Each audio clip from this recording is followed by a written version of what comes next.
either him being a principal or the one who caused the death of Williams and Thomas. It's that simple.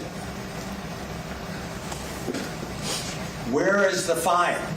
Was the message. They say it refers to guns. That's their interpretation. My interpretation, based upon the evidence, is where's the weed, the marijuana? That's the problem here, folks. They're interpreting it as opposed to calling these various people to tell you what they mean. They mentioned Frederick Gibbons, Frito Bang, Mariah Hamilton, Peasy, Patrick Deloach, Dontavius Withers. Objection, Your Honor, Albert. They opened the door. Stay. We don't have a burden. As the court told you in jury selection, the burden of proof is on the state. And the court told you during jury selection that this is a first-degree murder case, wherein the penalties are either life without the possibility of parole or death. You folks are going to determine this young man's fate. And they come in here and give you alternatives. They come in here and give you their interpretation when we don't have to do a darn thing. And that principle was so important that His Honor read you that instruction at the beginning when you were going through the process. That he just read it to you before the state got up and gave their opening closing statement. He told you that this young man has pled not guilty. That means you have to presume him innocent. That means that that presumption stays with him until and if the state of Florida can prove their case beyond and to the exclusion of every reasonable doubt.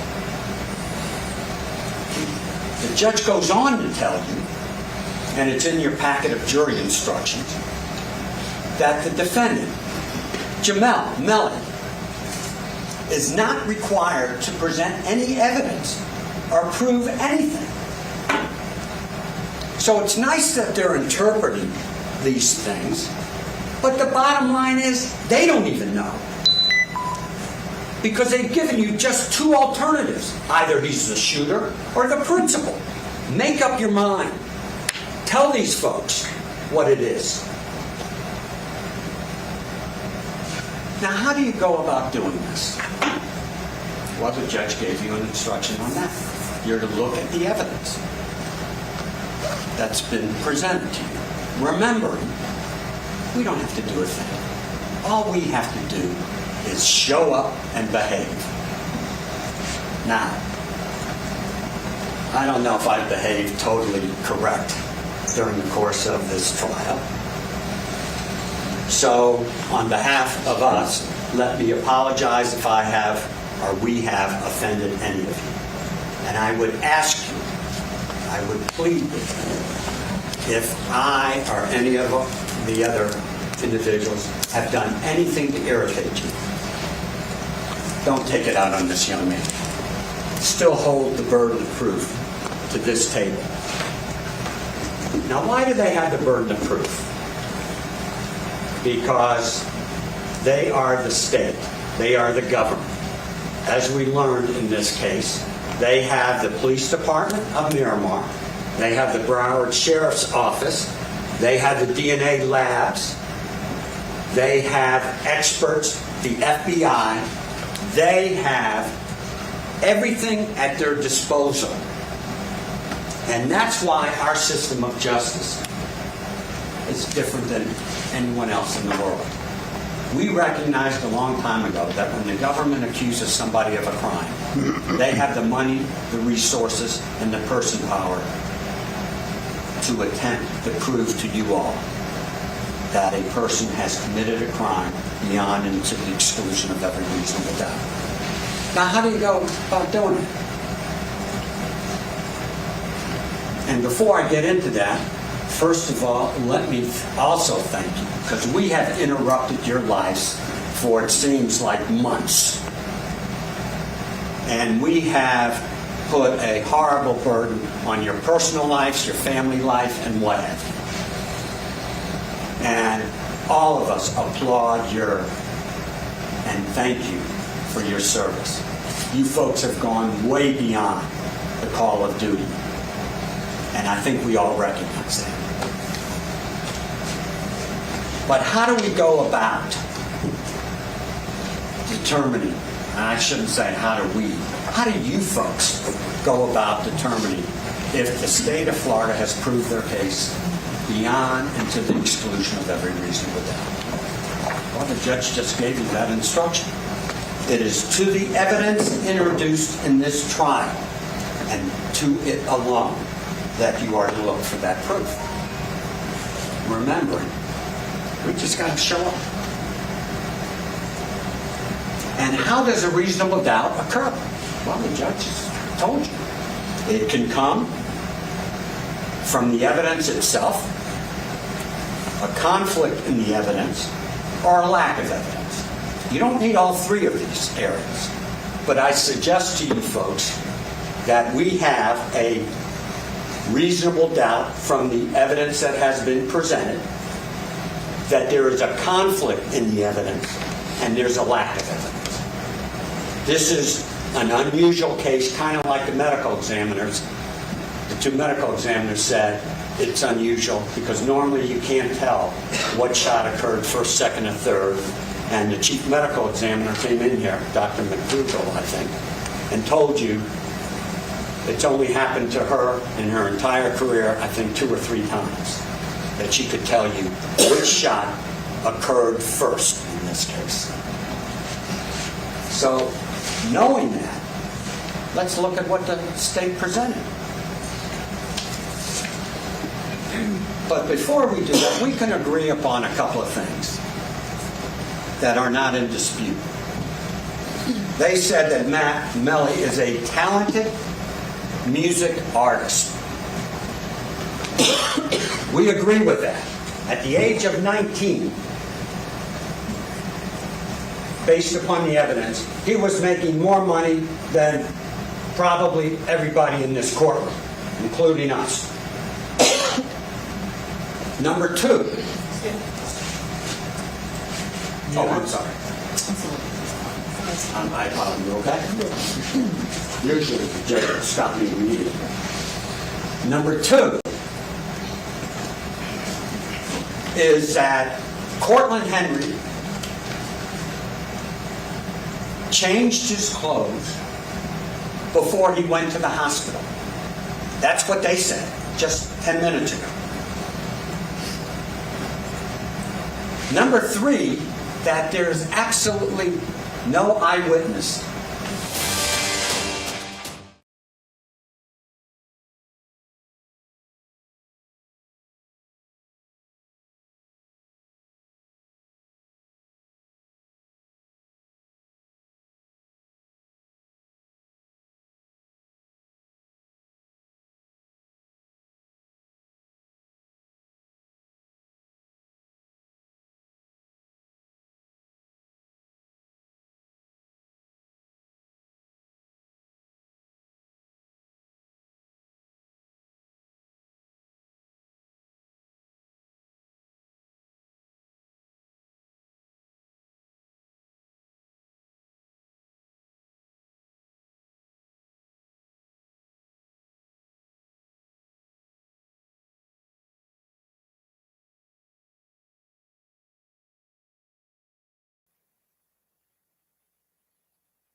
regenerate response. In this hilarious and thought-provoking video, we bring you a unique blend of comedy and social commentary that is sure to leave you laughing. Include my profile.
Calling not only what was said, but the manner in which the person testified.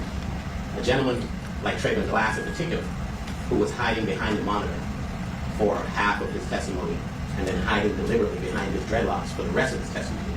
I think his testimony is going to look a whole lot better on paper than it did when it was delivered. The best evidence of his testimony was captured on videotape, and the jury would be able to see it.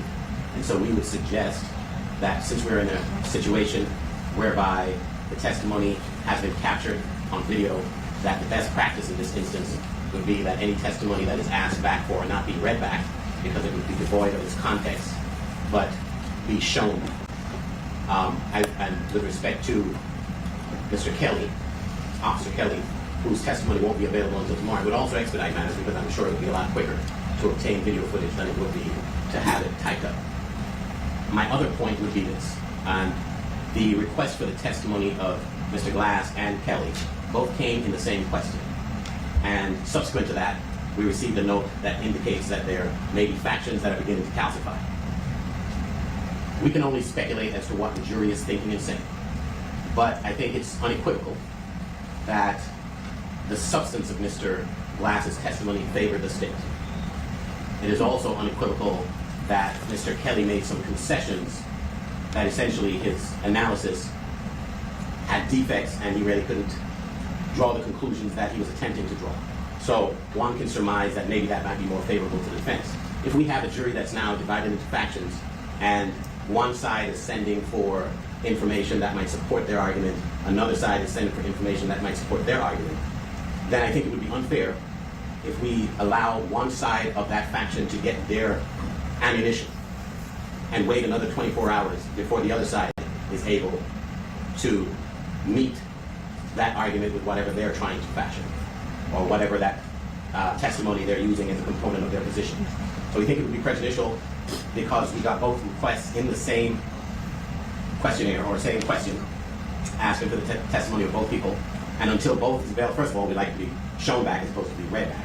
And secondly, we think that it should be done at the same time so that both sides, assuming they're proposed for different sides, are equipped with the ammunition they need when they go back and the deliberations continue. So we think it would be extremely prejudicial if Mr. Glass's testimony were to be read today and we tell them, wait until tomorrow before we get your case. Thank you. State speakers. Your Honor, it's entirely speculative. The rules would conform with the readback occurring in the state, suggesting Your Honor should stick to the rules of criminal procedure on this case. So objecting to having some type of seeing what crime, whatever the born crime video is, and have that played back to the jury, correct? Yes, Your Honor. Anything else, Counsel? Yeah, well, once we can ascertain that it's complete, then clearly it's the best evidence. There might be rules which do not contemplate the existence of video, but now that we know we have it, the court as the gatekeeper knows that it will not be an inaccurate reflection of what has occurred. As a matter of fact, it will be the best evidence of what occurred. And therefore, to use a procedural deficiency as a basis for objection, I think is an attempt to obfuscate what would be the best evidence and the truth. And I don't think the state took a position with respect to whether or not it should be read at the same time, but we would maintain that it would be prejudicial to Mr. Demons. And I know we're reading tea leaves, but because we we don't know what's going on, it's all the more important that we give the jury what they asked for at the same time that they asked for it and not split it up. Thank you.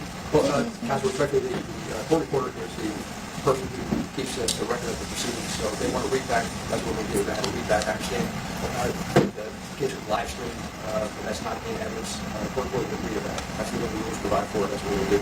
Regarding Mr.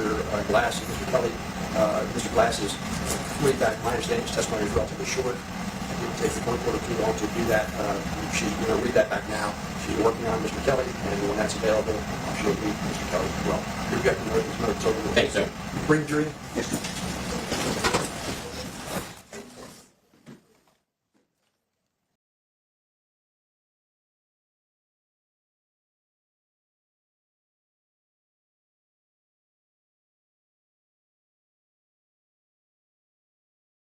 Amidst the intricate tapestry of written creation, two pivotal aspects come to the fore: perplexity and burstiness. The former, a measure of intricacy, and the latter, an evaluation of sentence diversity, play vital roles in shaping the content. Human writers, known for their artistic flair, often weave sentences of varying lengths, while AI-generated texts tend to lean towards uniformity.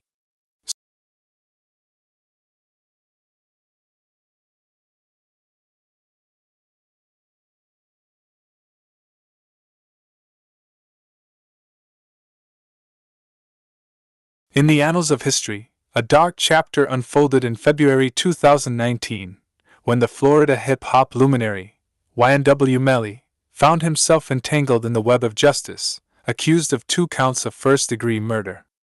Collaborating with fellow rapper YNW Bortlin, they allegedly orchestrated the demise of 2 close friends, endeavoring to pass it off as a drive-by shooting. As the wheels of justice turned, YNW Melly's fate hung in the balance, with the looming specter of the death penalty should he be found guilty of the heinous crime. This grave and somber criminal saga unfolded at a time when YNW Melly, born as Jamel Demons, was scaling the peaks of his burgeoning music career. A mere month before his arrest, this young talent hailing from the modest community of Gifford in South Florida unleashed "We All Shine," a remarkable mixtape graced by the presence of none other than Kanye West. His hauntingly compelling 2017 single, "Murder on My Mind," had attained the illustrious status of a gold record. And to add to this accolade, it had been certified 6 times multi-platinum by January 2022. Let us embark on a concise chronicle of YNW Melly's journey from sharing raw freestyles on SoundCloud to collaborating with stalwarts like Kanye West and Young Thug, and ultimately standing trial for the alleged murders of his companions. On the 1st of May in 1999, the world welcomed Jamel Maurice Demons. His mother, who was a mere 14 years old when she conceived him, shared this anecdote in an official YNW Melly documentary posted online in December 2018. She recounted how she gave birth while still in 9th grade. Demon's affinity for music began at a tender age, his childhood marked by a fascination with the legendary Chris Brown and Michael Jackson. Remarkably precocious, he even developed an early interest in firearms, recollecting the discovery of a revolver hidden beneath his uncle's couch during 4th grade. This dark fascination led him to carry the weapon everywhere, even to school. Fast forward to October 19, 2015, and Melly found himself in a collision course with the law, a recurring theme in his media coverage. At the age of 16, he faced charges of 3 counts of aggravated assault and 1 count of discharging a firearm in public. Allegedly, he fired a gun in the vicinity of 3 fellow students near their high school. It was during his confinement following this incident that he drew inspiration for "Murder on My Mind." The haunting chorus was born from the depths of his soul. March 4, 2017, marked a pivotal moment when the evocative and piano-based hip-hop ballad, "Murder on My Mind," was uploaded to SoundCloud. Bearing his soul, Melly's lyrics painted an intimate and diaristic picture. Prior to this, he had shared raw freestyles under his birth name at the tender age of 15. By 2016, he had assumed his current rap moniker, The YNW crew, an embodiment of young and a world, adapted to young new wave. In public spaces, included steadfast comrades Anthony Williams, YNW Sockchaser, Christopher Thomas Jr., YNW Juvie, and Courtland Henry, YNW Bortland. May 1, 2017, saw Melly's ongoing skirmishes with the judicial system. Details remain somewhat obscured, but his posts on Facebook on April 15, 2017, indicated he was under home detention. As he turned 18 on May 1, 2017, he expressed apologies to his fans, revealing that he would be confined in a Level 6 program for 6 months due to his music's perceived negativity. The struggle continued, leading him to turn himself in later in June. In an interview preceding his 2019 arrest, Melly claimed that "murder on my mind" had been used against him by prosecutors while he was on probation in 2017. Although he managed to shake off his probationary status, his song's release coincided with several stints in jail for various minor offenses. On December 25, 2017, Melly's indomitable spirit persisted as he signed with a manager and gifted the world the Collect Call EP. A star-studded affair, featuring the likes of Kodak Black's older brother John Wicks and the pioneer of Northern California cloud rap, Lil B. His magnum opus, "Murder on My Mind," had already garnered over 1 million YouTube streams by January 7, 2018. A recurring pattern emerged as, on February 25, 2018, Melly once again found himself behind bars. The charges included possession of a weapon by a convicted felon and possession of less than 20 grams of marijuana, with YNW Bortland facing similar allegations. Nevertheless, the state attorney's office deemed the evidence insufficient to support the weapon charge beyond a reasonable doubt, ultimately downgrading the drug charges to misdemeanors. August 3, 2018, saw the release of Melly's debut album-length mixtape, the poignant and introspective "I Am You." The compendium featured a duality of perspectives, presenting both "Murder on My Mind" and "Mind on My Murder." Additional gems like "Virtual," Blue Balenciagas, the heartfelt "Mama Cry," and the Chris Brown-inspired "Slang That Iron" enriched this masterful opus. Collaborations with Detroit rapper T Grizzly added further depth to Melly's musical portfolio. Unfortunately, darkness descended on October 26, 2018, when YNW Juvie and YNW Sockchaser, aged 19 and 21 respectively, were tragically shot and killed. The police reported that the two were found with multiple gunshot wounds, already lifeless when they arrived at the hospital. Melly mourned the loss on his social media platforms, lamenting that jealousy had torn his brothers away from him, leaving him heartbroken, or perhaps incarcerated. December 4, 2018, bore witness to the release of Melly's official documentary, offering a poignant glimpse into his life and the events surrounding the tragedy.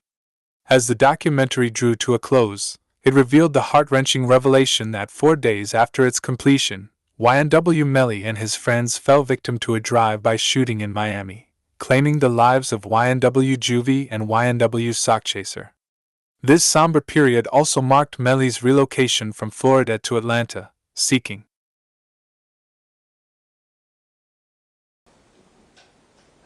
So why were you asked by his grandfather to become his godfather?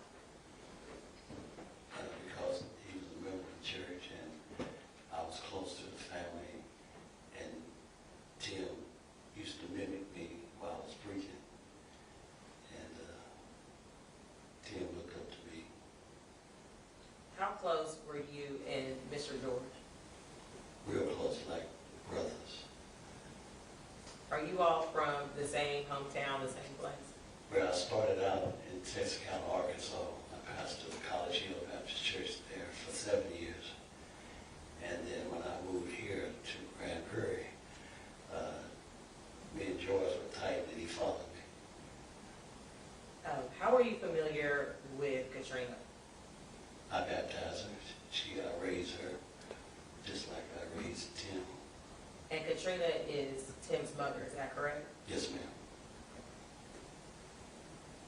How familiar were you with Tim when he essentially grew up to adolescence, not just a small child, but whenever he became a teenager? I was close to him. We talked occasionally. After his grandfather passed, we kind of hit and miss, but we were still close. Did you still keep in contact with Miss Lily? Oh, After? yes. Okay, so you kept in contact with Miss Lily after Mr. George passed away? Yes. And what was your relationship like with Tim throughout this time frame? Just still close. We didn't talk as much, but still close. How would you characterize Tim's personality? A little shy, mellow. I mostly dealt with Tim at church, in the religious arena. Are you aware of the facts in this case? Some of them. Do you recall back on October 6th of 2021 what happened that day? Yes, from the media. Okay. And when you found out that Tim was arrested for this case, how did you feel?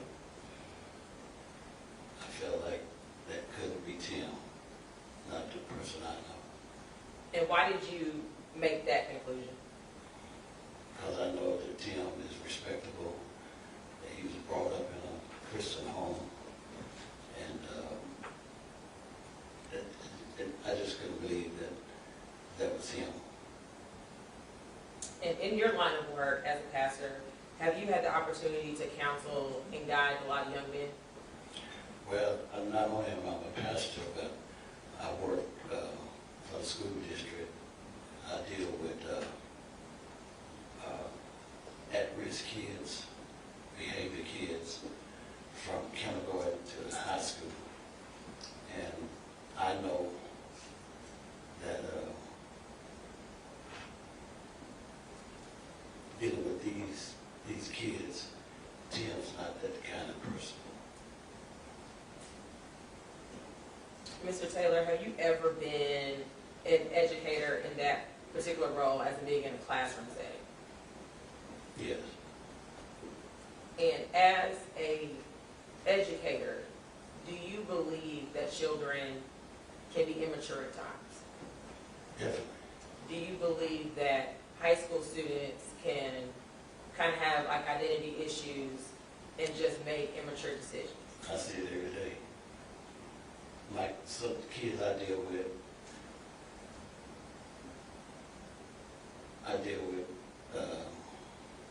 gang members. In fact, this past year, I buried three of my What's the children. relevance of going into burying people? All right, that'll be sustained. Make sure, just ask your next question. And because you are an educator and you work with young people, do you believe that people can grow and change? Oh, yes. Have you, That's my job, and when you say that's your job to help people grow and change, what do you mean by that? to give them skills to handle their behaviors and so forth, to deal with their behaviors. When Mr. George passed away, how did you feel about that? It was devastating because we were so close. And till to this day, it hurts. What kind of man was Mr. George? He was a disciplinarian. He was an honor man. What was that word? Honor. Honor. Okay. He was loyal to his family. He was loyal to the church. He was loyal to the community. Great man. How did he feel about his grandson, Timothy? We loved it. Gave him his name.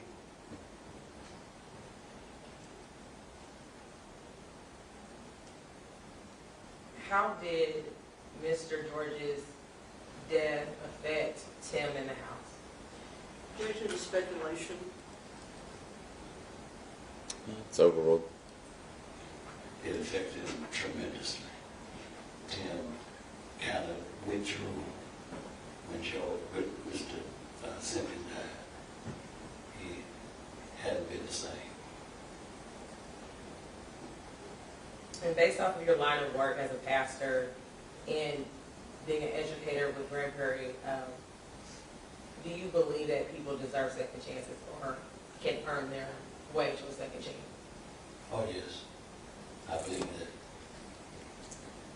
Defense counsel witness. Cross-examination. Ms. Yard, Mr. Taylor, you said that people can earn their way to second chances? I didn't say that. What did you say? Sorry. I said I believe people can have a second chance. They can change. Well, that they can change. Well, do you think that they need to earn the second chance? If they want a second chance, they have to show something positive, correct? Yes or no? I guess yes. You guess yes? How about when they've committed an I mean, offense? I don't understand the word earn. Okay, well, let me ask it this way. If someone has committed the offense of attempted capital murder, we're not talking about a misdemeanor anymore, are we? Are we? Are you asking me that? I'm asking you. Yes, not. We're talking about something really, really serious. Correct. In fact, if two of those people he shot had died, he'd be facing the death penalty. Do you understand that? You have to answer out loud. Yes. You didn't know that, did you? I didn't know what. That he could have faced the death penalty if Mr. Pettit and Zach had actually died. Yes, I understand that. Okay. So you mentored him for 18 years before the Timberview shooting, correct? Yes. And you said that he was given to you as a godson to mentor. Mhm. Yes? Yes. Okay, so let me just tell you why. You can't just shake your head and make sounds because she doesn't have anything to write down. So you have to say yes or no, or she doesn't know what to write. That's why we're asking you to clarify what you're saying, okay? Yes? Yes. Okay. I know this may be difficult, but shaking your head just isn't going to work. All right, you can answer your next question. And you talked about Mr. George and Miss Lily being great people, right? Yes. And I'm sure they are. Or at least Mr. George was, and his grandmother still lives, correct? Yes. None of those things stopped him, Timothy, from intentionally shooting those people, correct? It didn't stop him from the event that happened, no. What did you call it? The event that happened. You call it an event? Circumstances. Circum- Situation. Situation. Yeah. Do you want to call it a crime? The situation, that's what I call it. You do not want to call it a crime, do you? Do you, sir? I said I want to call it a situation. Okay. You're going to tell this jury that they were wrong to convict him of a crime. They did what they were supposed to do. Okay. How they felt. All right. How are people supposed to change if the people that surround them cannot accept the seriousness of what they have done, such as yourself, sir? I believe that anybody can be reformed, no matter what the situation is. You know, David, a man after God's own heart, had a man killed, but God kept loving and gave him another chance. Moses killed a man, but God gave him another chance, and the list goes on and on. I understand those things. Mhm. But when you get one chance Like say for instance, you go to a racetrack convenience store and you shoot up a gun 8 times at some individuals that are driving away. And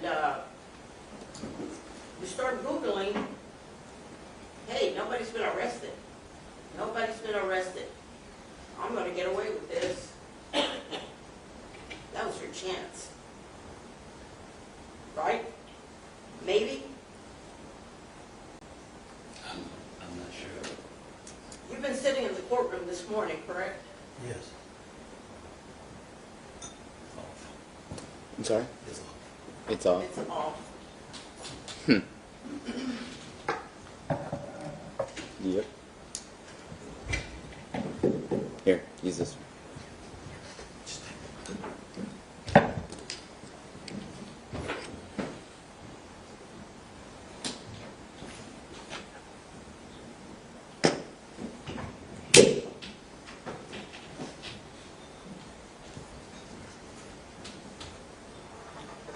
All right.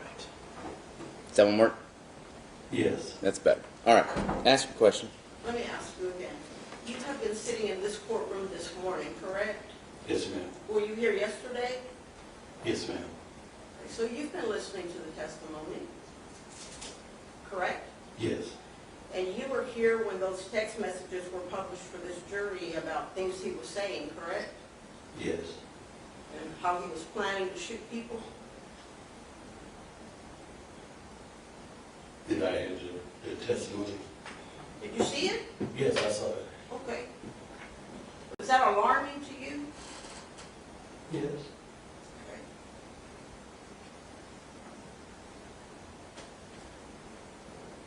And I believe you said that you mostly dealt with him at church.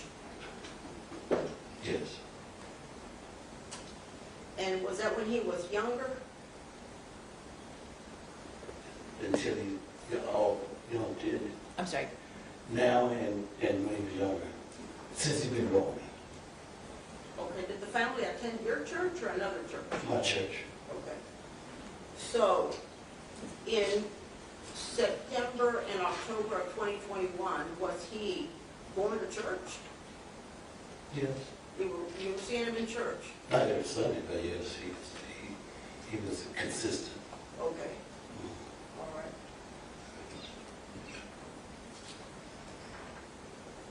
And so, his family was a family that took him to church. You have to answer out loud. Is that correct? Oh, well, You have to answer. yes. Okay. He didn't want for anything. No. He had a nice gray Charger that he drove, correct? I didn't know he had a charge or a car until after this happened. Oh, okay. Yeah. And he didn't live impoverished, did he? No, I don't think so. Okay. There wasn't any need for him to sell drugs or anything like that. Right? I don't know nothing about that. Okay. And there wasn't any need for him to be looking up how to get a Glock 45 and an extra magazine and things like that, right? There's no need to, no. So when he is 18 years old, he's doing some things that he's just doing it because he wants to, despite you being his mentor, despite the family, right? I guess so, I don't know. That's the witness. Redirect. Yes, Pastor Taylor, you still were in Tim's life when he was a teenager, is that correct? Yes. How would you characterize his personality prior to this incident? Still respectful. Respectful? Yes. And you picked up Tim from the jail, is that correct? Yes. Did you talk to him? Not really. Why did you pick him up from the jail for this incident?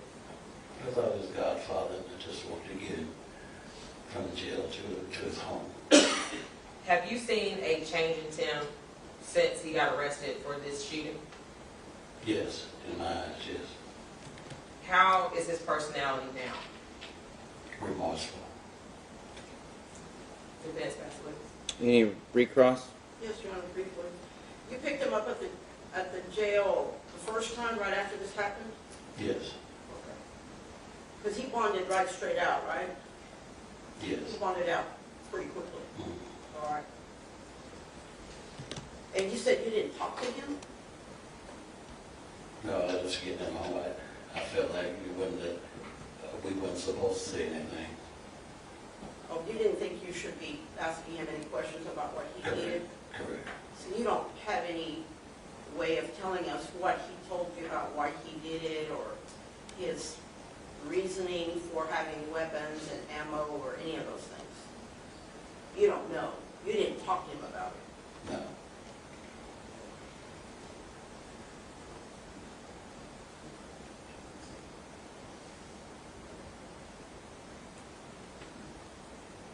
So you think you know him? Yes. Do you think that somebody can be a very nice and respectful person to some of the adults around him, and be another person that you don't know about? There's two kinds of people. There are those that are weak, and there are those that are wicked. Tim falls, like most of us in this room, weak. Things happen, and at the time of the circumstances, we choose to make rational decisions that affect us. That affect us and affect others? Yes, I said us. Yes. I mean everybody. And it's just possible that he is truly wicked. No, I said weak. I know what you said. I said No, it's he's not possible wicked. No, that it's you not were possible. wrong. Hold on, let's not talk over each other. Ask your question in its entirety, and then you can answer it. What's your question? I have no further questions.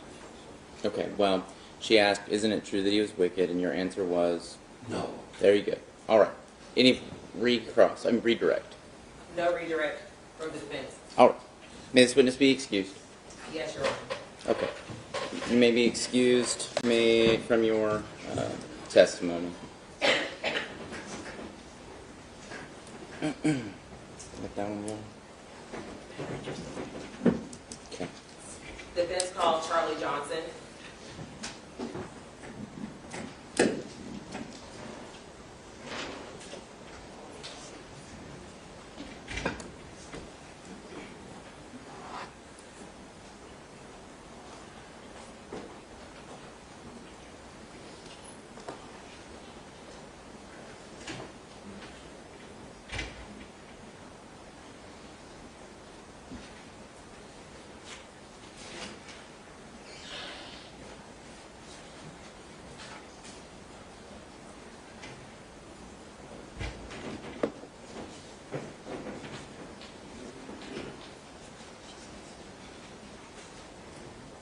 Ms. Johnson, you testified before in this trial, correct?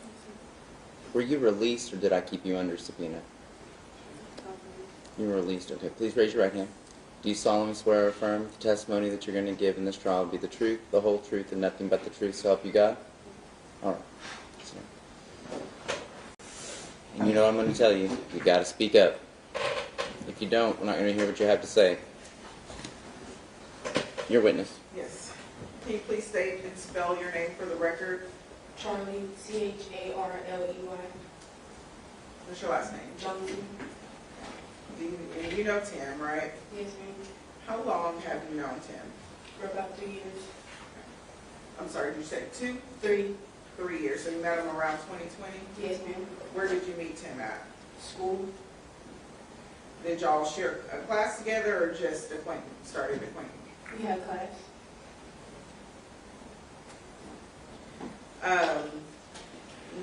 Had you had the chance to hang out with Tim or become friends with him? Yes, ma'am. And so how would you characterize Tim's personality? He was outgoing.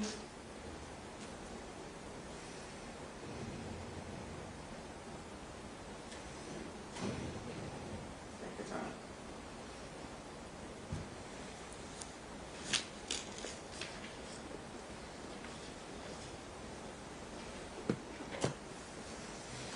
He was a caring person.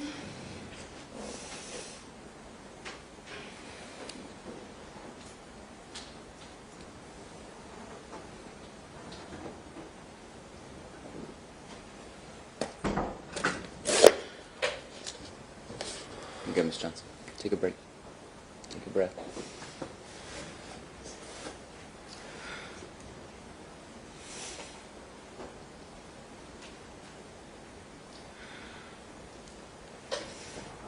He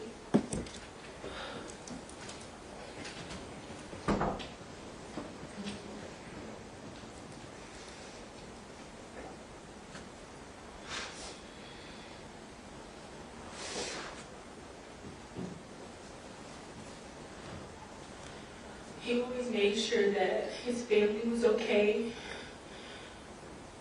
He always made sure that his friends was always kept a smile on their face.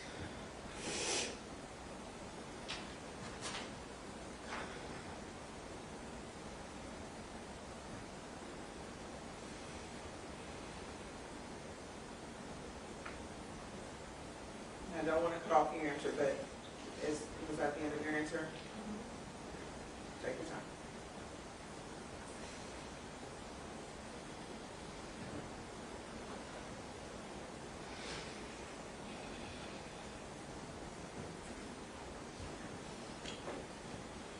I'm sorry. Okay. Was he some kind of aggressor, No, fighter? no, You ever seen him being disrespectful to people? no, no.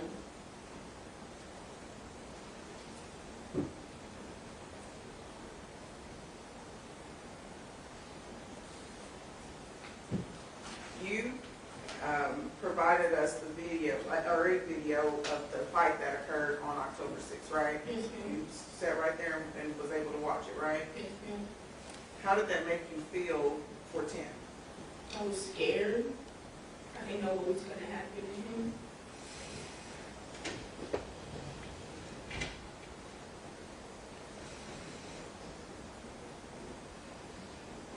Were you aware of Tim being robbed and pistol whipped at a racetrack? Not at that moment. Okay.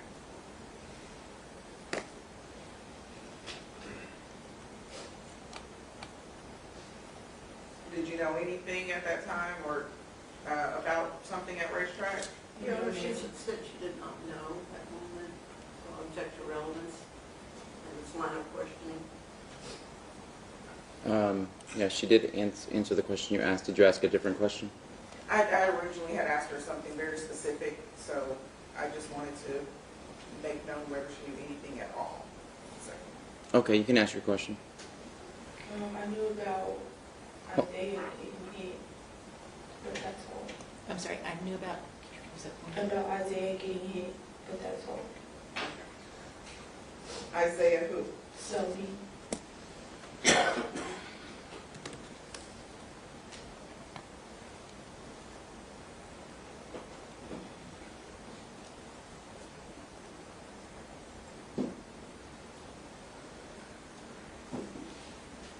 Do you believe Tim can be a successful person? Yes, ma'am. Since October the 6th, what type of changes have you seen in Tim?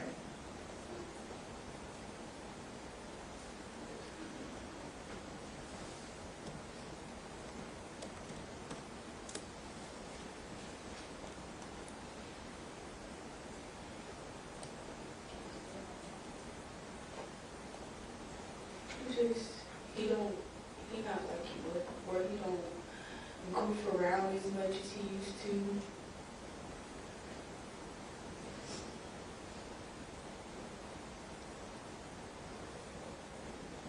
Did you know Tim smoked weed?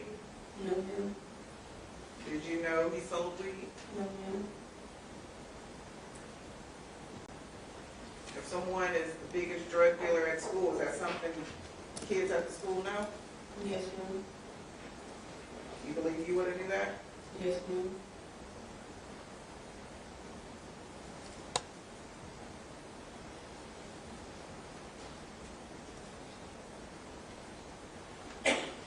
Pass the witness. Cross-examination.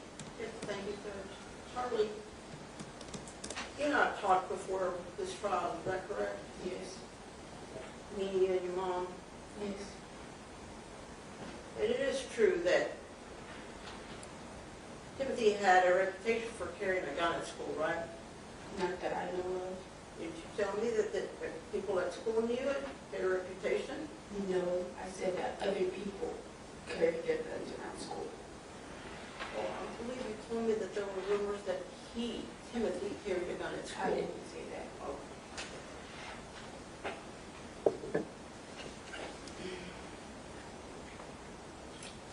Nothing further for this witness. All right, may this witness be, no, read, direct. No redirect, Your Honor. All right, may this witness be excused. Yes, you may, Your Honor. State, hold on, sit down. State, she be Nothing further, excused. Judge, yes. All right, you may be excused. Defense calls Robert Thompson. All right, Robert Thompson.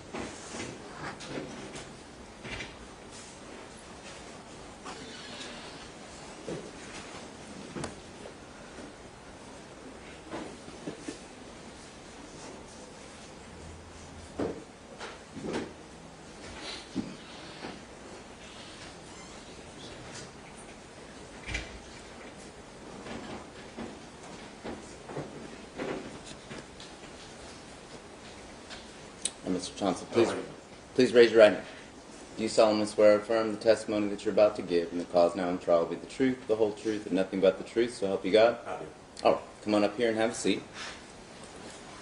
Make sure that microphone fits for you. Make sure you listen to the entire question before you answer so you don't speak over either attorney, and then talk to the back of the courtroom, okay? All right. All right, your witness. Good afternoon, Mr. Thompson. Good afternoon. Hold on, let's start over.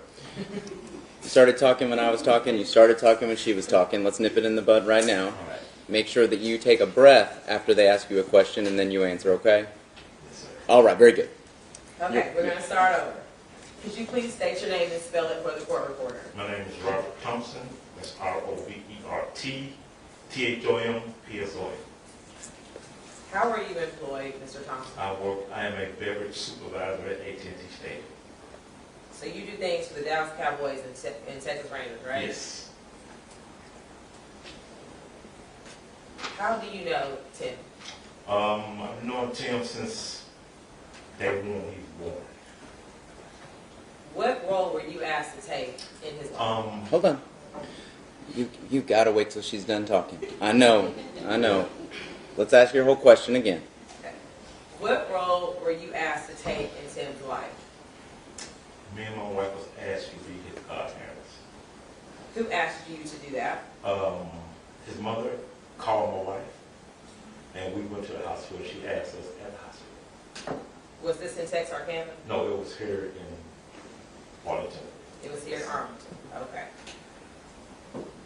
Do you have a connection with Mr. George? Yes, I've been knowing George for years.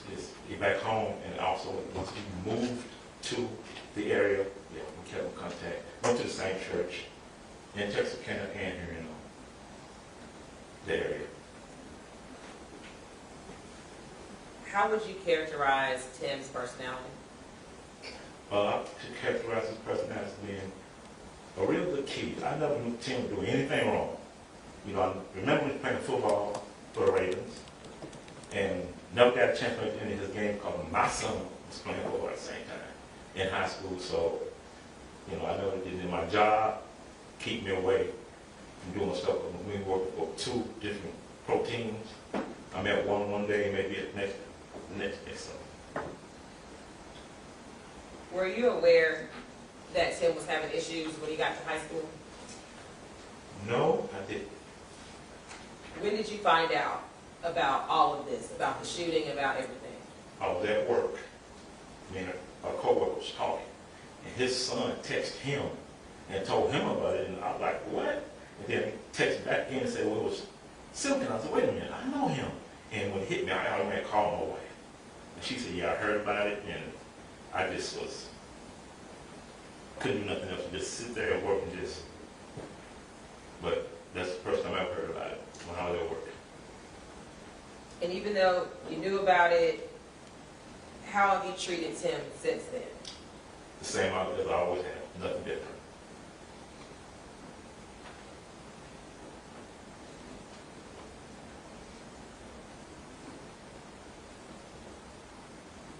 Have you had contact with Tim since this happened? No. Have you had contact with his family? I haven't, no. And based off of being his godfather and knowing how he was raised, do you believe he can change? Yes, I do. Defense Pastor Witty. Cross-examination? You just told the jury that you know him as somebody who's never done anything wrong. I did say, for my knowledge. Hold on. You told the jury you know the defendant as somebody who's never done anything wrong. That was your word, right? Right. So what does he need to change if he's never done anything wrong? If the situation is at hand now, can be changed. I'm not, in the past, I never knew Tim would do anything wrong. You know, I've been knowing him all his life, you know, watching, see him and his grandfather on football pictures. You know, he's standing there, little kid, one big as nothing, but just a little kid. So I feel like, yes, things can change. We all make mistakes, and we all can get I over want you that. to stop a second. I want you to think about what you just said. He was in a shootout on September the 26th at a public place. Can you imagine if that was AT&T Stadium and there was a shootout there? Let me finish my question before you start to answer. And then a week later, almost 2 weeks later, he carries a gun to school, shoots up the school, actually stalks another young man down the hall and shoots him. And you think that is just a mistake? That's not a mistake. That's where your word. What, just like you said, AT&T Stadium. We have things that fall on the line at AT&T Stadium. You cannot get inside there just to come in. I mean, if you come in through the front door, they're going to direct you to the right door. But what he did was wrong. Sure enough. But you just said it was just a mistake. No, I said we all make mistakes. Okay, so But mistakes can be changed. You can cancel, you can change your life. Put it like that. You can change your life. But you don't think there's anything wrong with him? From what I, from his past, and it's still not. Tim is a good kid. You just can't. This one incident, you can change. He can change himself from this one incident. You think it's just one incident?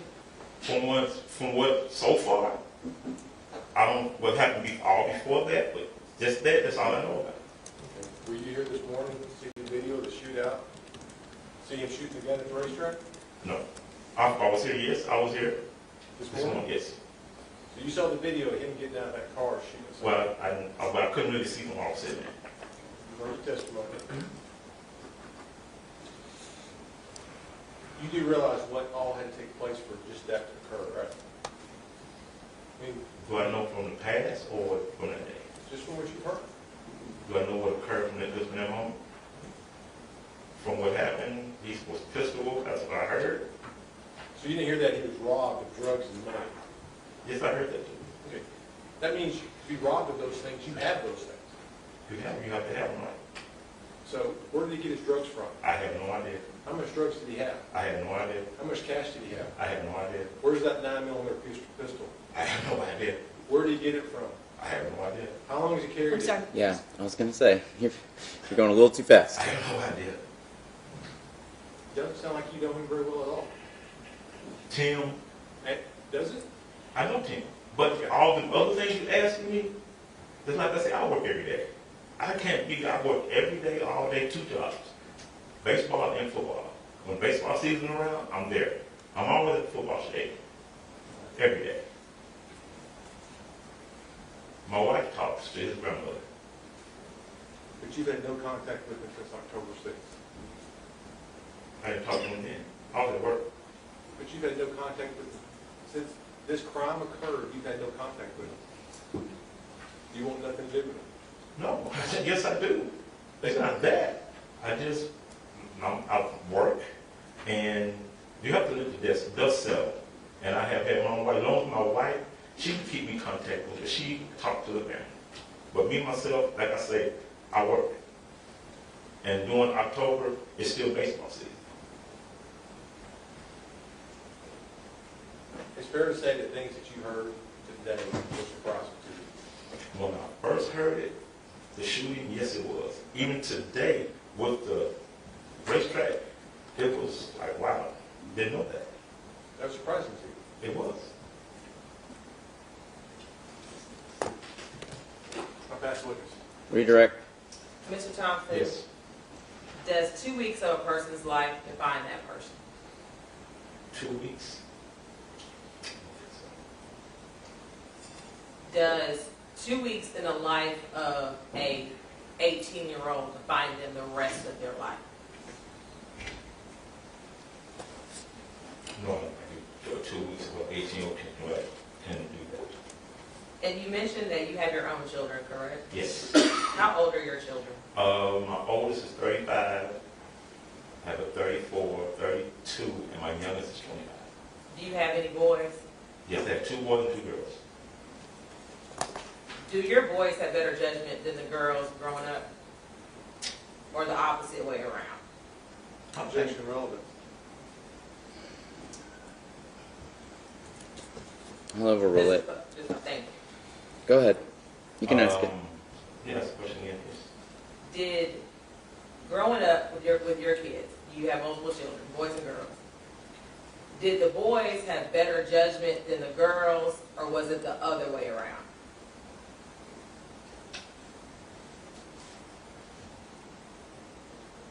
I think all of them have pretty good judgment, both all my kids. Do boys typically mature slower than girls? Yes. Have you witnessed that yourself as a parent? Yes. Have you witnessed that dynamic in your own family? In my own family, I have.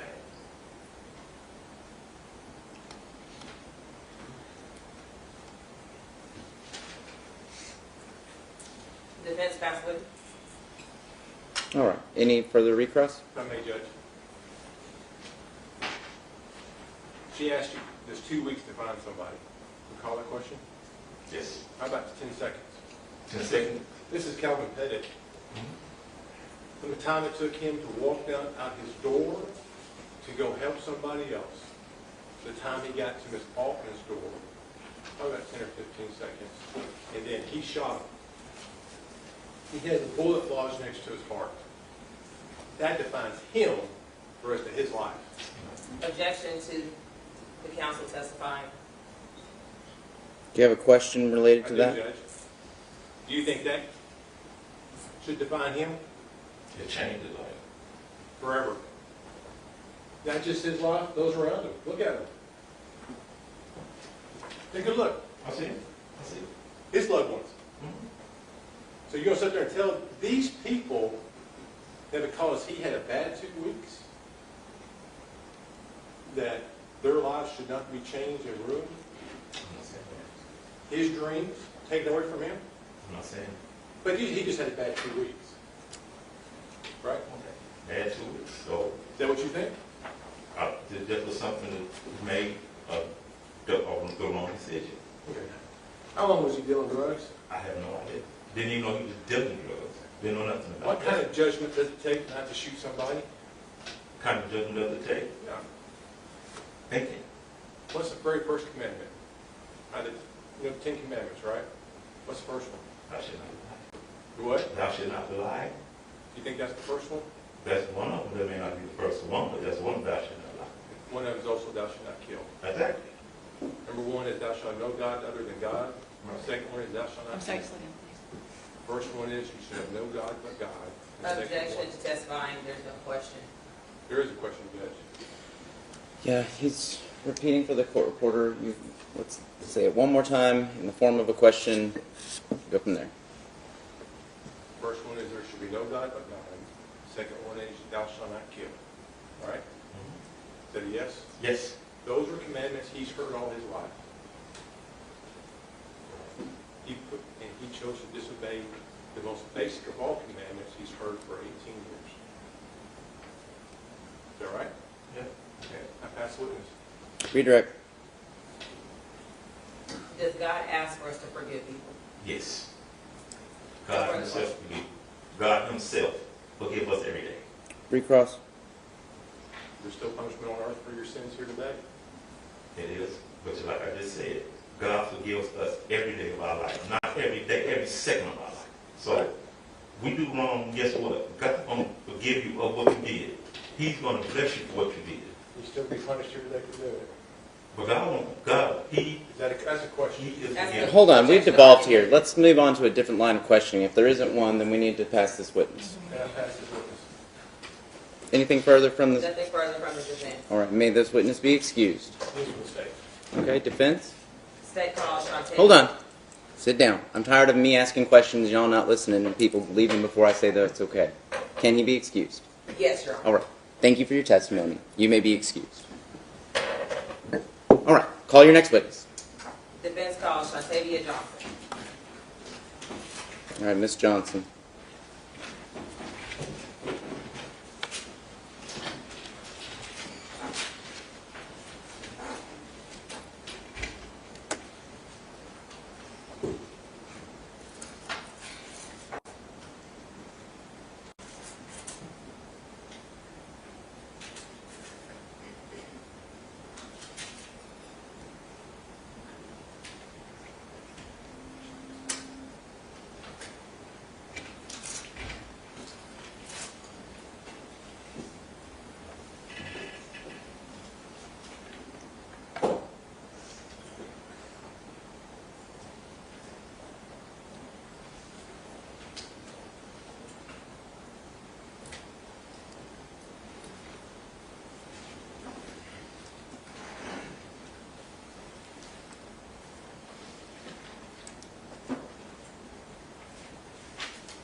All right, Miss Johnson, come on up.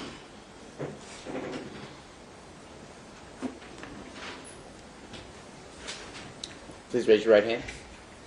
Do you solemnly swear or affirm the testimony that you're about to give in the cause now on trial will be the truth, the whole truth, and nothing but the truth to help you God? All right, come on up here and have a seat. Make sure that that microphone fits to you.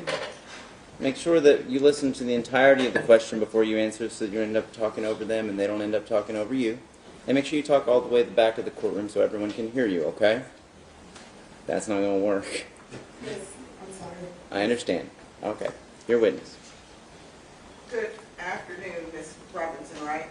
Yes, Will you please state and spell your full name for the record? absolutely. My name is Shantae Robinson, S-H-O-N-T-A, B as in Victor, I-A, last name Robinson, R-O-B-I-N-S-O-N. Thank you. Do you know Tim? Yes, I do. How long would you say you've known him? I believe now about 2 to 3 years, something like that. How do you know Tim? I know Tim because Tim dated my daughter, which is Jada Anderson. And did Jada, your daughter, also attend Timberview High School? Yes, she did. How would you characterize Tim's personality?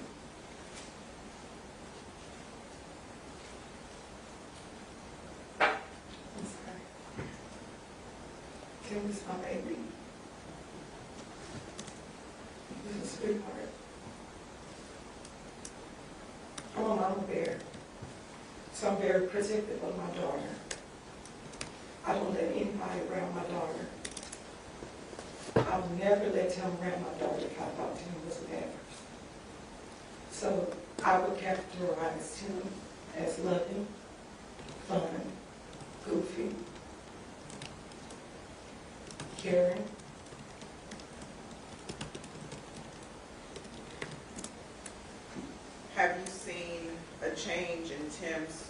personality or demeanor since October the 6th? Are you asking me since the incident? Yes. Is that what you're asking? Yes. Absolutely. What is the change? How is he now? A shell. He's a shell who he wants. The Tim that I know. I'm used to Tim smiling. He got up with Mama Tay, so I'm used to him smiling and just being goofy. It's high, you know. He's not the same. Did you know Tim to be an aggressive person? Absolutely not. You know him to be a fighter? Absolutely not.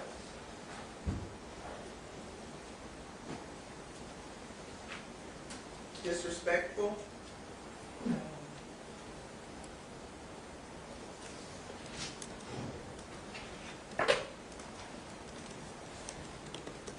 Did you know Tim smoked weed?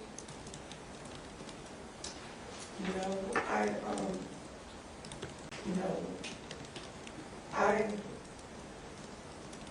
learned that after the arrest and speaking with the DA or the detectives.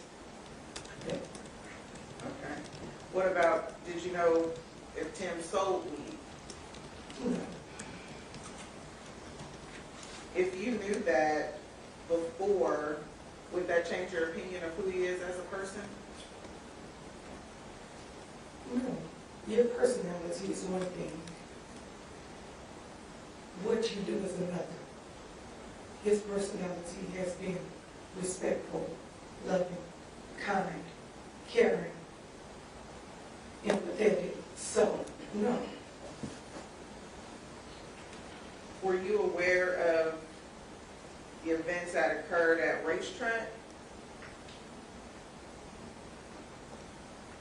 I learned about that during the interview from the incident.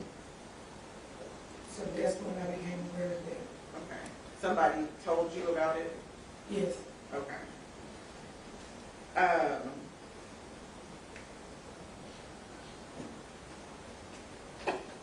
Does that change your opinion of Tim? No. His character is his character to me.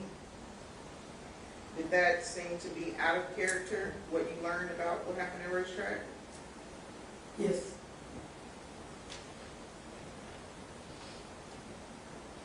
Did you know Tim to be a person that just go around shooting people? Absolutely not. I took him to jobs with me.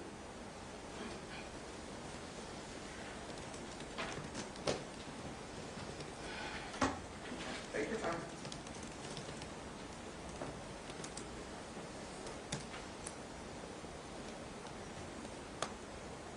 You need something? You need to take a break? You'll be okay. Take a break. Need some water or anything? Okay. It's okay. Take your time.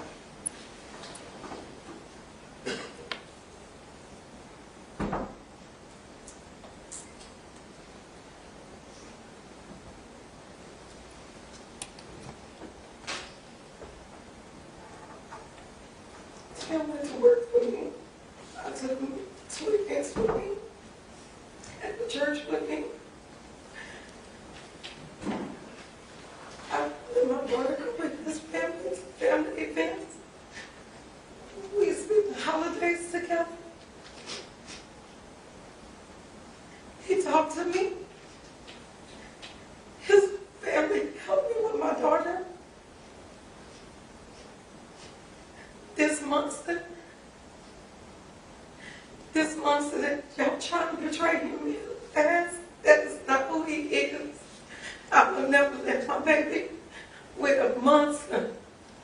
I love my baby, that's my only child and that's all I have. And I protect her, enemies necessary. I don't care what you say.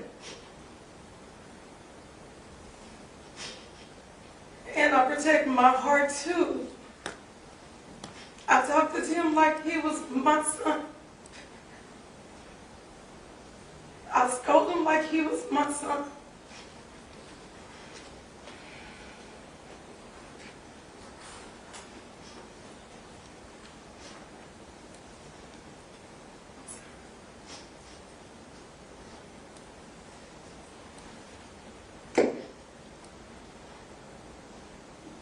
No, he has not been aggressive.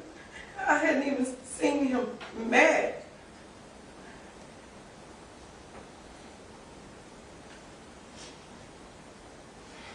Did you know that Tim was running into problems with individuals robbing him?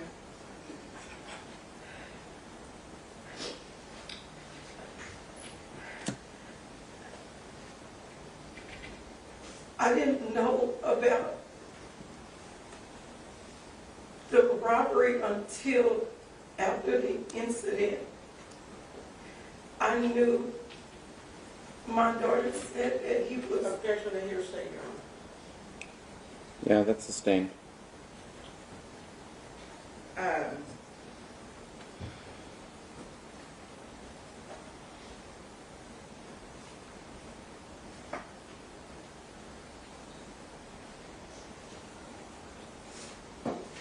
Pass the witness. Okay. Cross-examination. Yes, Your Honor. How are you doing, Ms. Robinson? Not good. When was the last time that you and I talked? Yesterday?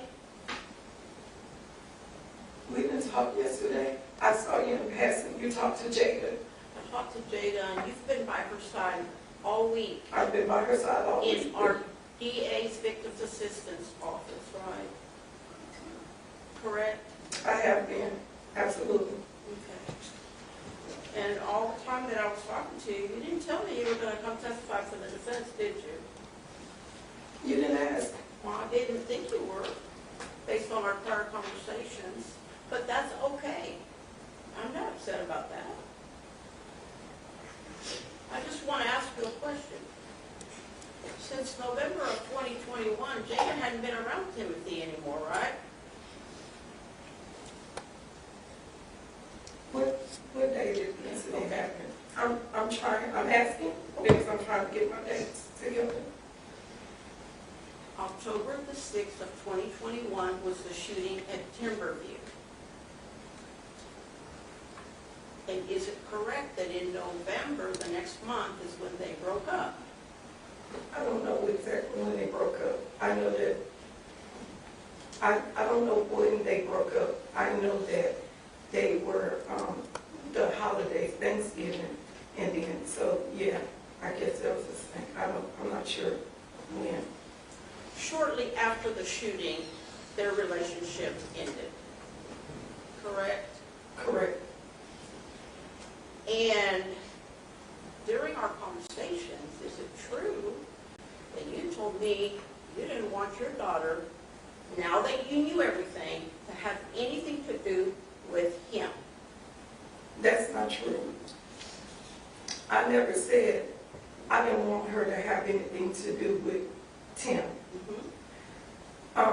Because I have a relationship with the family.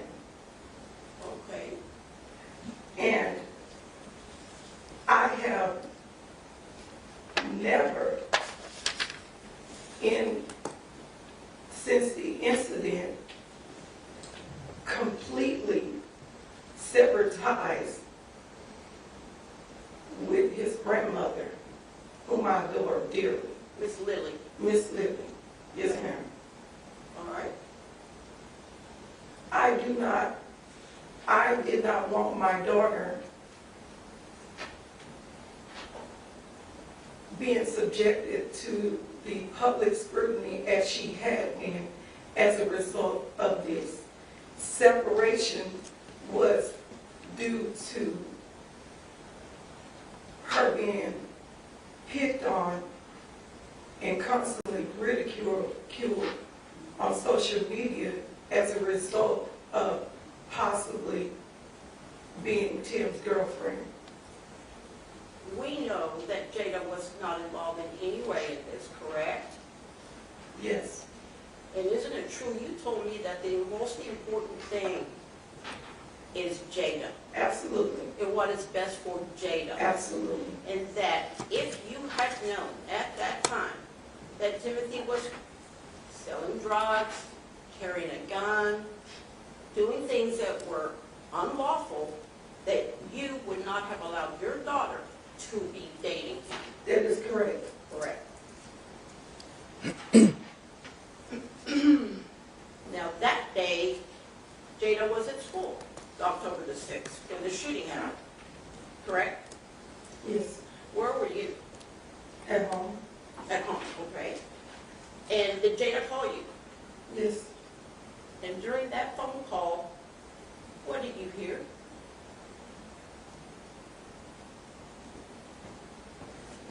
Objection.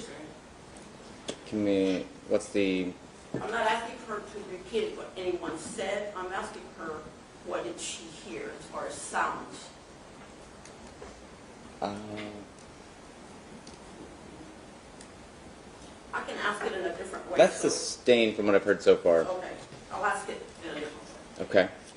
Is it true, Ms. Robinson, that while you were on the phone with Jada, you heard gunshots? no,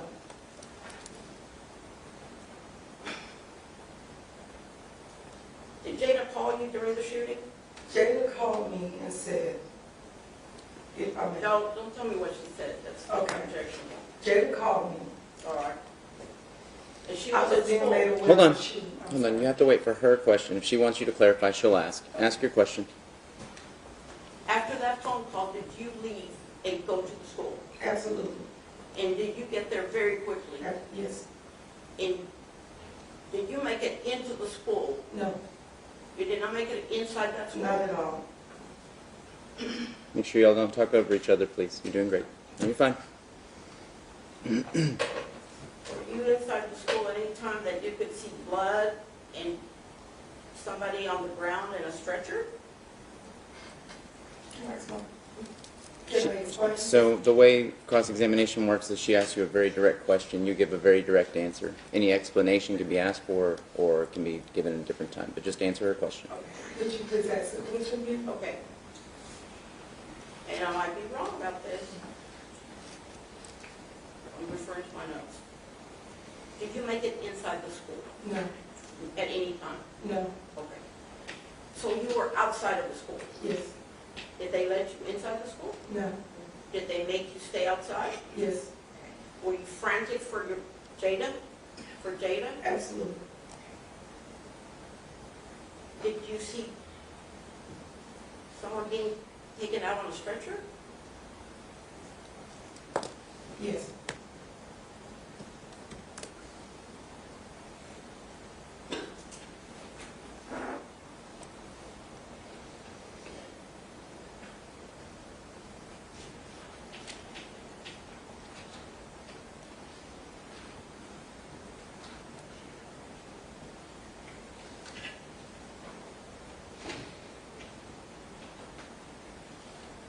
What does the word consequences mean to you?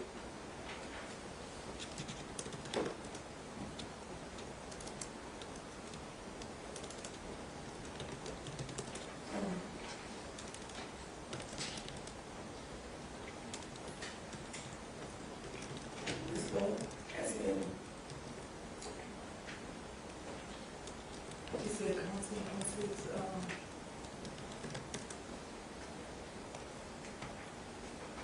in other words, for every different reaction, like, I don't, or the, I don't. Let me ask it a different way. Have you ever heard that when someone does something wrong, there should be consequences? Yes, And should the consequences match what they have done?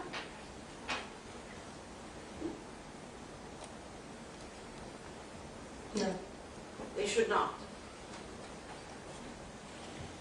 no, no, Okay. Okay? So, when we give someone a consequence, but it really doesn't match the seriousness of what they've done, do you think there's anything learned from that consequence? Possible. You think they could still learn that, hey, nothing happened to me? Right? It's possible they can learn. Possible? What about the other people who learn about the consequences and they say, wow, this was a really bad thing that happened, but nothing happened to this person who did it, so maybe I ought to do it too. Do you think that could happen? It could happen. Right? Do you think shooting 3 people is a serious thing? I do think it's a serious thing. How serious do you think it is? A little serious or pretty big serious?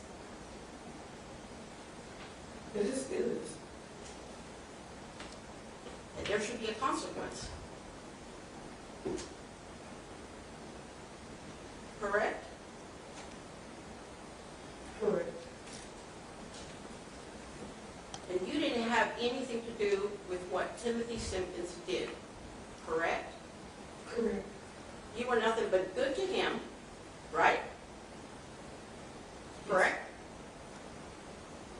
Good to him, right? Yes. You let your daughter date him, correct? Yes. You trusted him, correct?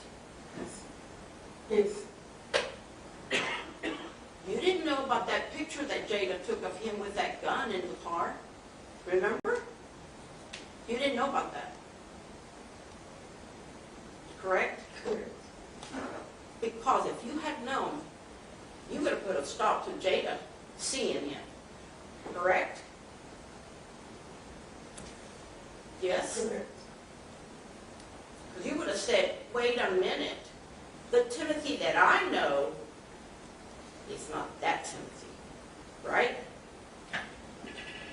Right? Right. That's the witness. All right. Redirect.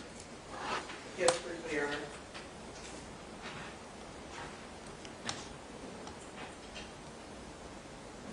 Do you believe that a person's consequences should match that person? What would be applicable to rehabilitate that particular person? Yes, I do.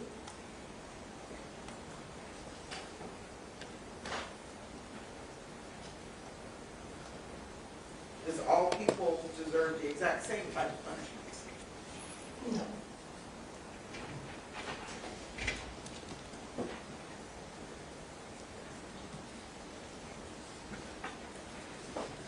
Pass the witness. Recross. No, Your Honor, nothing further. All right. May this witness be excused? State. Yes, you can. Yes, Your Honor. Defense. Okay. Thank you, ma'am, for your testimony. You may be excused.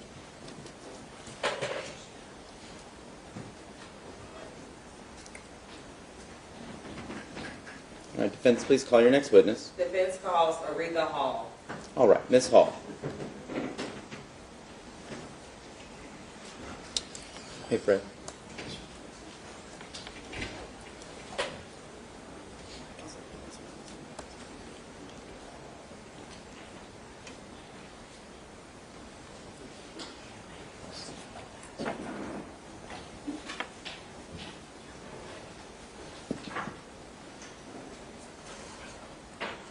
It may take a little second, Your Honor. She was on 5. We had indicated to come up, so she may still be on the way. Okay. Let me ask y'all, are y'all okay? Do y'all need a little break? Okay. Let's take a brief break. It's a good time. We'll take a 15-minute break.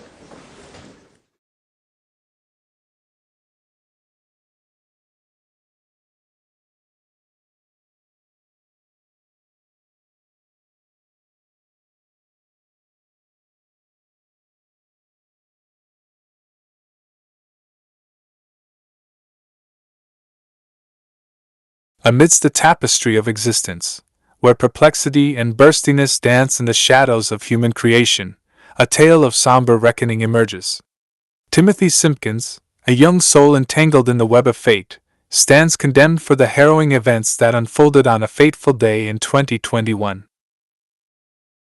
In the heart of the Lone Star State, where dreams clash and aspirations soar, a tragic shooting cast its grim shadow upon Timberview High School in Arlington, nestled within the embrace of Dallas-Fort Worth. A tale of terror that forever altered the lives of 3 innocent souls. The jury, locked in contemplation, traversed the labyrinthine corridors of justice, seeking to decipher the tangled skein of events that led to that ill-fated day. Deliberation, an arduous journey of the mind, weighed heavy upon them, as they grappled with the burden of adjudicating the gravity of guilt. Echoes of courtroom debates resonated in the hallowed chambers, where advocates of truth clashed swords. The poignant question of self-defense lingered in the air like a specter of uncertainty, forlorn and unyielding. Yet the scales of justice tipped against it, leaving the notion shrouded in darkness. Within the confines of a classroom, where youthful ambitions intertwined, a tempest erupted as passion clashed with fury. The discord gave birth to violence, and in the heart of that chaos, the young Timothy Simpkins brandished his instrument of destruction.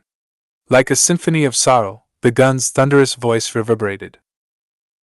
Innocent souls fell victim to the ruthless ballet of bullets. A 15-year-old, a beacon of hope for the future, lay wounded and gasping for solace. A dedicated teacher, her dreams intertwined with those of her students, felt the sting of agony. A young girl, her innocence grazing the edges of tragedy, bore the scars of a near miss. And amidst the mayhem, an unborn life was gently ensnared by the tendrils of misfortune. The unborn, cocooned in the womb of an expectant mother, felt the tremors of chaos, a witness to the fragility of existence. In the wake of destruction, as the tempest subsided, Simpkins faced the demons of his actions. Fleeing from the scene, he sought a fleeting escape from the consequences that would soon follow. But fate had its hand in guiding him towards the path of accountability. The wheels of justice turned, and the young soul faced the consequences of his deeds. 3 counts of aggravated assault with a gun weighed heavily upon him, a burden too great to bear. Bonds were paid, yet they paled in comparison to the chains of remorse. Yet, even in the face of darkness, a glimmer of empathy surfaced. A civil rights attorney, with wisdom beyond the confines of the court, saw beyond the veneer of a school shooting and glimpsed the fragments of a troubled soul. A soul that bore the scars of bullying and victimhood, seeking solace within the corridors of learning. In the days that followed, the echoes of despair reached the heavens, as a family mourned the loss of innocence. A heart-rending tale of a young soul tormented by the cruelties of the world. The halls of justice now stand ready to embark on the next chapter, the punishment phase. A dawn approaches, where the fate of Timothy Simpkins hangs in the balance. The specter of imprisonment looms large, the shadows of confinement encircling the young man's life. In the heart of this tumultuous journey, emotions collide like stars in the cosmic ballet. Poignant sorrow, gripping anguish, and haunting remorse paint the canvas of this dark chapter in human existence. The saga of Timothy Simpkins, etched into the annals of history, leaves us to ponder the intricate tapestry of life.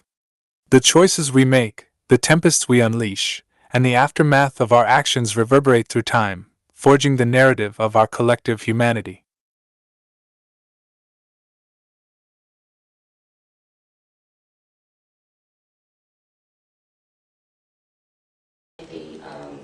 The previous year, the 2020.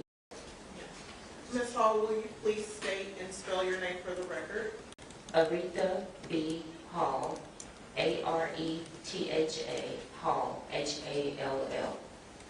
And were you at some point in time a teacher at Timberview High School? Yes, I was. When were you a teacher at Timberview High School? I started in Timberview High School August of 2016 up until March 11th of 2022. What subject did you teach? Algebra 1, geometry, and accelerated Algebra 1 and Geometry. What type of educational background do you need to be able to teach those subjects? You must have a bachelor's degree in mathematics. And is that what you have? Yes. While you were teaching at Timberview, did you have a student by the name of Timothy Simpkins? Yes, I did. When did you first have Tim as your student? I had Timothy the previous year of 2021 in my Algebra 1 class, and then he was moved to another class. Okay. And then was he your student again after that? Yes, he was. And when was that? Beginning again in August of 2021 for the 2021-2022 school year. Okay. And how would you characterize Tim as a student? The entire time I had Timothy in my class, Timothy was always so compassionate and helping others and always willing to help Miss Hall. He may not have always had all of his assignments done, but when I did reach out to his mom or I reached out to him, he was always really good about getting his stuff done. But we had a pretty close relationship because if he had a particular bad day, he would apologize and Judge, you want to say, take this narrative at this time? All right, that's sustained. Make sure you answer the questions that are asked. You can finish your thought. If he had a bad day, what? if he had a bad day, he would always let me know that he was having a bad day, and if it came off as something different, and he was not trying to be, it wasn't anything towards me. All right, please ask your next question. Had you known Tim to be aggressive, No, fighter, no, disrespectful? no, Had you ever had to write up Tim? no.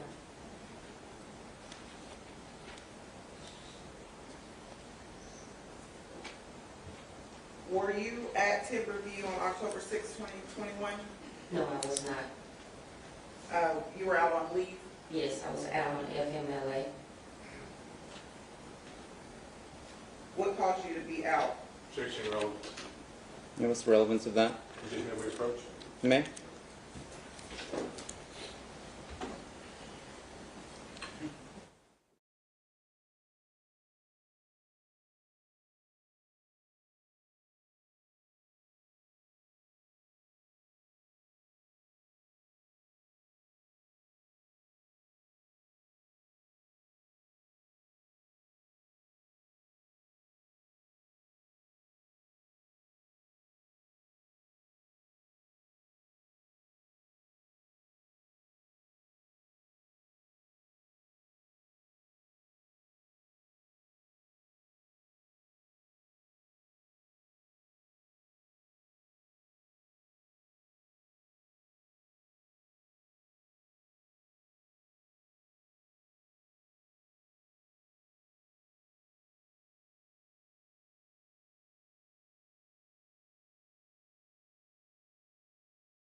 Only from what I had heard.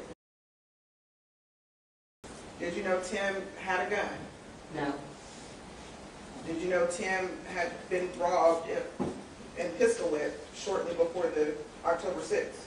only from what I had heard. No, Does any of that, oh, and let me back up, did you know following Tim being robbed and pistol whipped that the vehicle was shot at?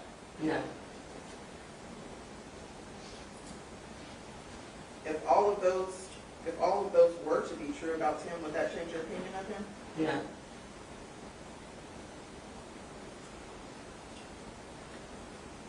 believe Tim could be a successful person?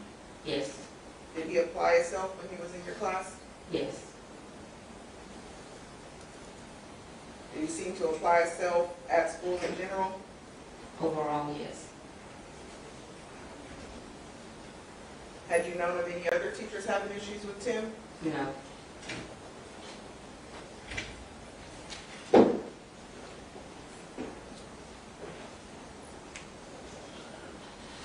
Pass the witness. Cross-examination. No questions. All right, may this witness be excused. I'd ask that she do so. Yes, she can be excused as our witness. All right, Ms. Hall, you can step down and you're released from your subpoena. thank you. All right. All right, defense, please call your next witness. Defense calls Jason Weaver. All right. Jason Weaver? Yes. Okay, Mr. Weaver.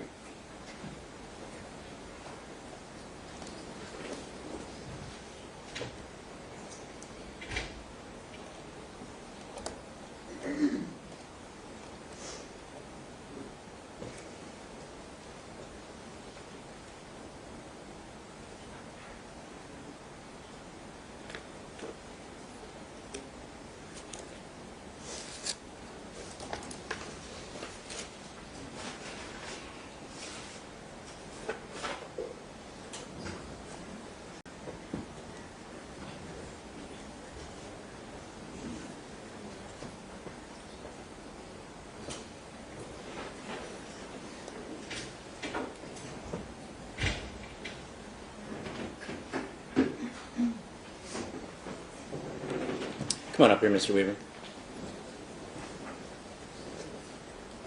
Would you please raise your right hand? Yes, sir. Do you solemnly swear or affirm the testimony that you're about to give in the cause now on trial will be the truth, the whole truth, and nothing but the truth, so help you God? Yes, sir. All right. Come up here and have a seat. Make sure that microphone fits to you so you can speak through it. I'll ask you to listen to the entirety of the attorney's questions before you answer so that you don't speak over them and they don't speak over you. And then also speak to the back of the courtroom even though you have a microphone so that everybody can hear you, okay? Yes, sir. All right, very good. Your witness. Good afternoon, Mr. Weaver. Could you please state and spell your name for the court reporter? My name is Jason Mandel Weaver, Jason Mandel, Weaver, Weaver.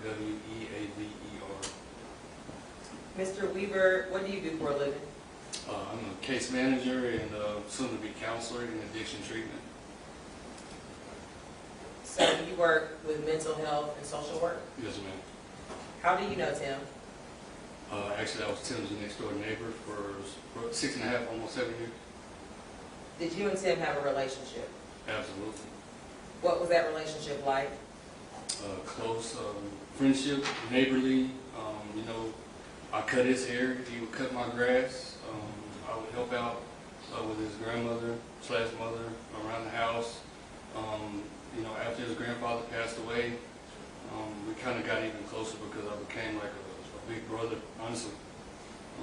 Just helping him out with life things. We had a lot of conversations and spent time together. I was just trying to be there for him the best I could. Can you describe Tim as a person? Great kid. I love that kid. I love that kid. Did you know about any issues Tim had going on at Timberview? No, I didn't actually. So I went through a phase where I had to walk away from home, and Tim and his family, they were aware. I have PTSD. I'm a military veteran. PTSD, a lot of chronic pains. I went through 6 surgeries in 7 years. So there was a lot going on, and I was using alcohol to self-medicate. So I had to go take care of myself. I had to walk away from my daughter. I had to walk away from my family, or else I would have been dead. And so I went to do that, and Tim kind of looked out for them while I was gone. This is different.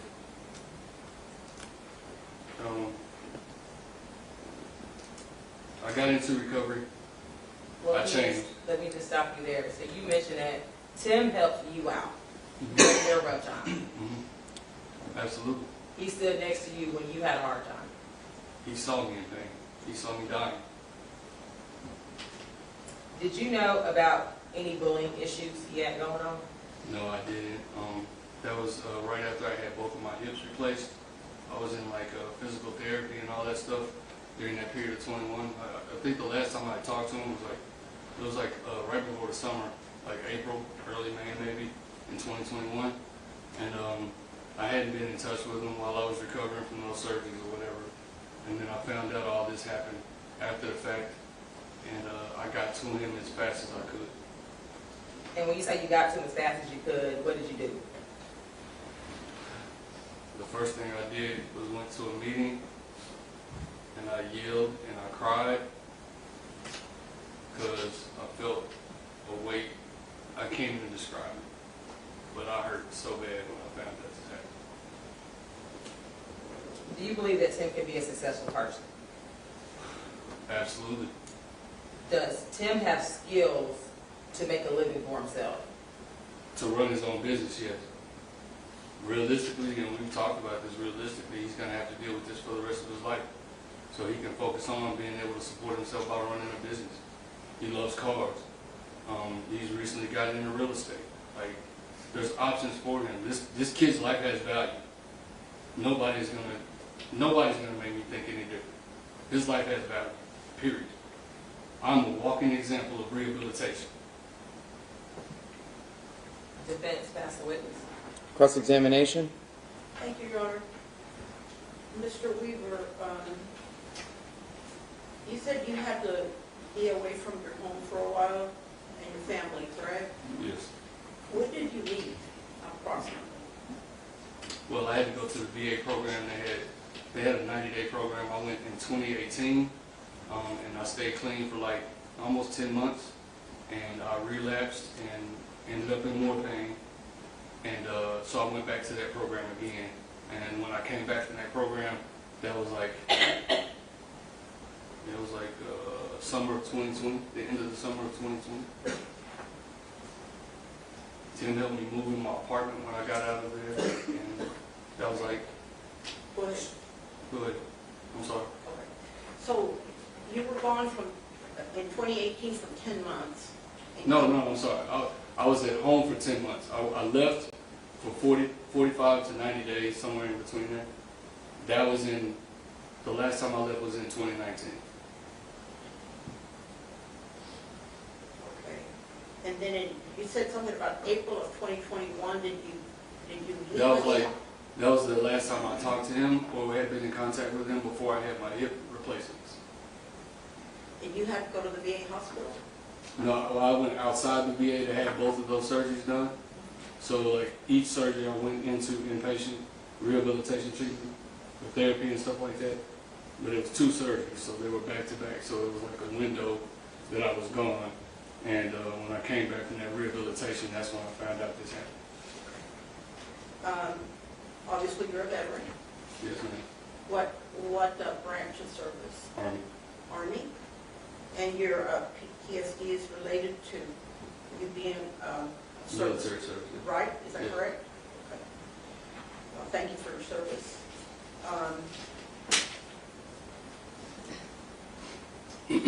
You have worked very hard in your recovery. Is that correct? As of the 1st of July, I'm 3 years clean. I went back to college, got my bachelor's degree in social work. I became a case manager, working in the facility, helping other people get out of that, getting out of addiction. And I got furloughed. And here recently, a couple months ago, the facility where I actually got my help at, they hired me as a case manager, and I just applied for my LCDC, so I'm just waiting on my documentation from the state to become a addiction counselor and just continue helping people with co-occurring disorders. Okay. How old was Tim when you first met him? I'm sorry? How old was Timothy Simpkins when you first met him? Around 11 or 12. And he's lived with his grandmother most of his life? Well, yes, he was with his grandmother and his grandfather, him and Raven, and him and his sister Raven. Okay. They're in Arlington, correct? Yes. And that's how you bonded with him, right? Yes, ma'am. Okay. And you were his friend? Became more than friends, like brothers.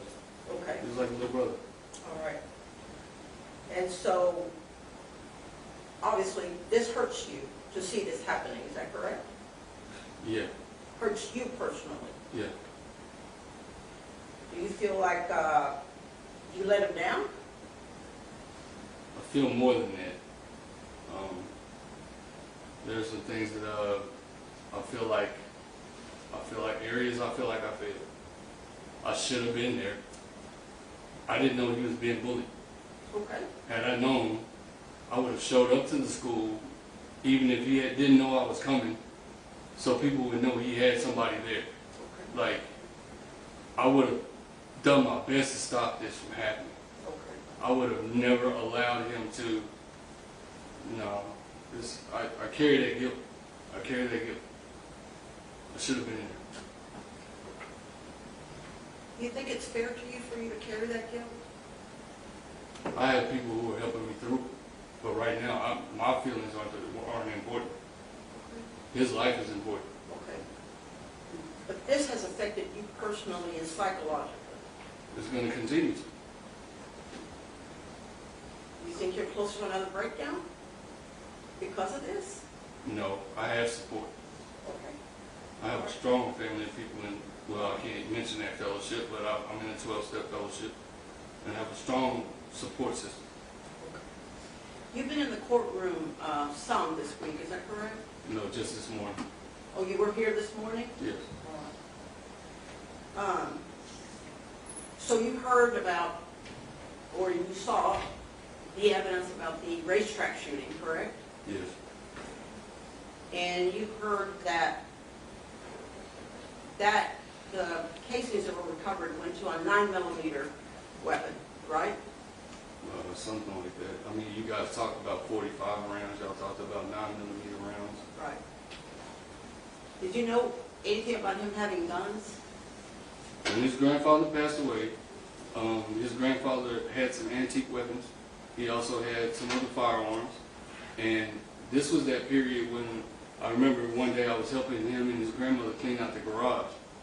And there was a period where I sat Tim down and I talked to him. And I was like, Tim, it's you, Raven, and your grandmother here. Like, you're going to have to be the man of the house.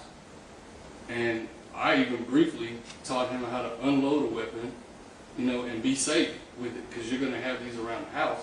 Like, we need to use these correctly, safely. So, I mean, I didn't, like, go into length.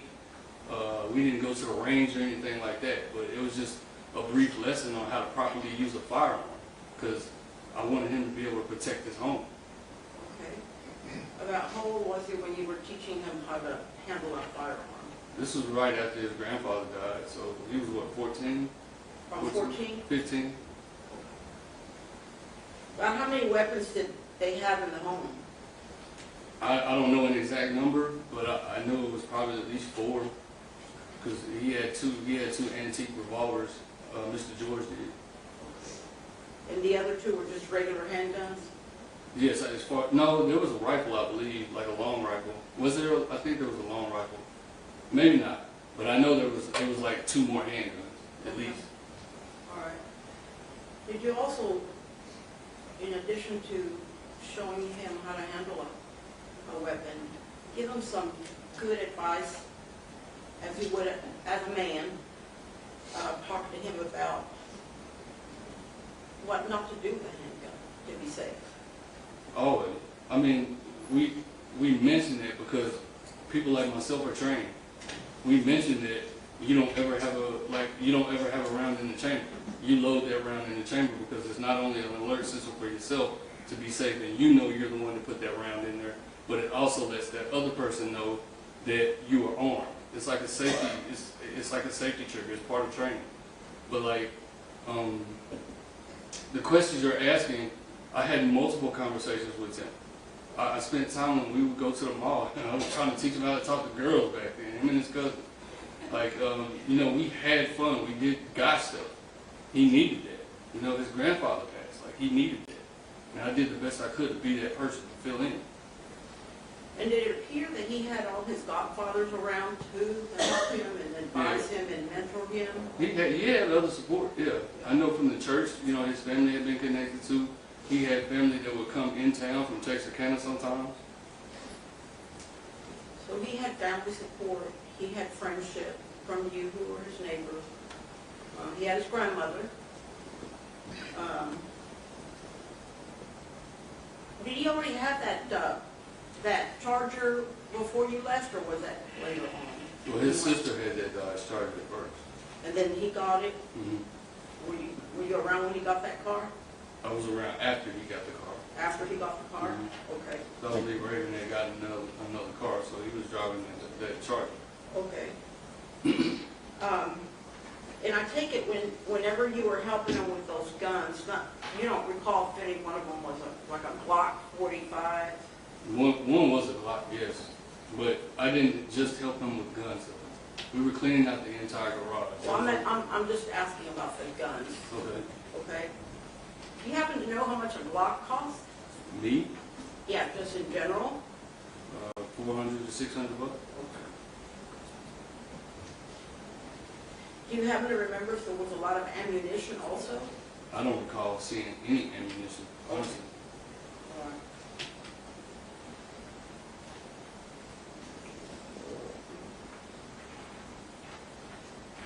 So you know that Timothy has been convicted of attempted capital murder. I found out yesterday. Okay. And you have now also learned today from being in court that he committed a shooting. He shot at somebody with 8 times at least, a few days before that, right? 8 times? Yes, sir. You sure? Yes, sir. Okay. I heard that being said in court this morning. Okay. You also were here when they were showing all the text messages and the searches that he was doing? Yes.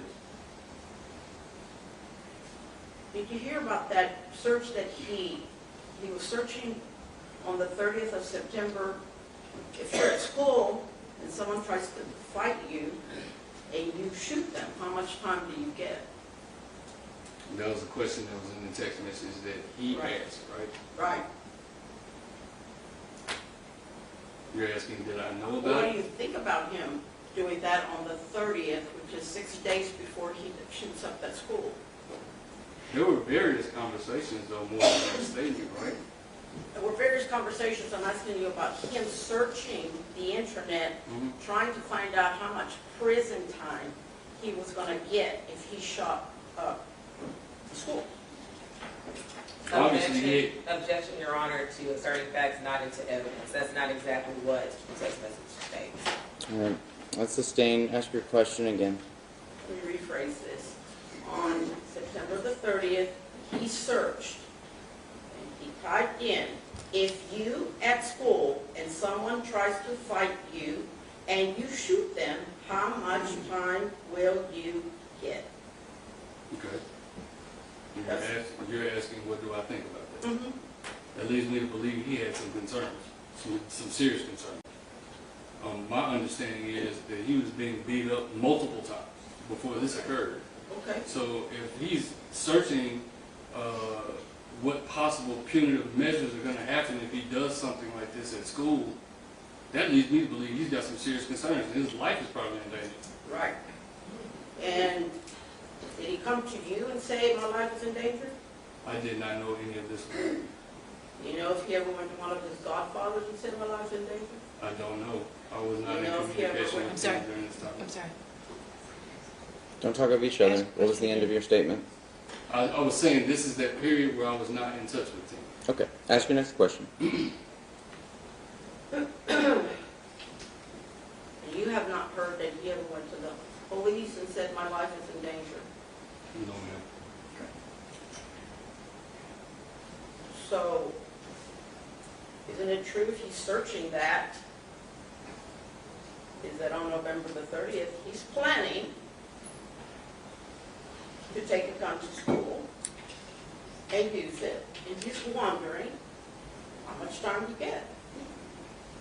Is that a question? Isn't it true? That's a possibility. Maybe from your perspective that's true, not from my perspective. No, I don't think he was planning anything. I think he had some concerns about what was going on in school. You ever seen guys that fight, fist fight? I mean, I grew up in the 80s and the 90s in Fort Worth. Yeah, absolutely. People fist fight at school, right? Yeah. And sometimes worse. Sometimes those fist fights, somebody wins, somebody loses. Correct? I've seen people get severely hurt, Yep. pulling knives, stuff like that. I'm not talking about weapons, I'm talking about a fist fight. Okay. That happens, right? Yes. So if somebody fist fights, it says if somebody fights, and you shoot, there's a difference there between a fist fight between two males and then pulling a gun and starting to shoot. Correct? You're asking me, is there a difference? Is there a difference? There's a difference between a fist fight and someone pulling a firearm, yes. And what do you think about pulling a handgun and starting to shoot inside of a school? Let's be real. There are mass shootings going on, there are school shootings going on. From my perspective, it's not a good idea. If me personally had felt that I had to pull a gun or take a gun to school, let me say that. If I personally felt I had to take a gun to school, my life is in danger. You ever heard of retaliation? Yes. You saw those text messages that he was posted up? Yes. He's not talking about being scared, is he? A question like that would lead me to believe that you're not familiar with a lot of urban communication, maybe?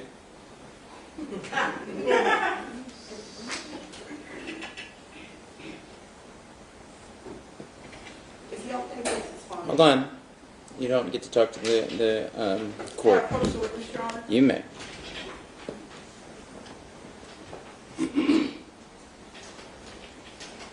I'm sure that I am not in tune because I'm an old lady, and I'm sorry about that.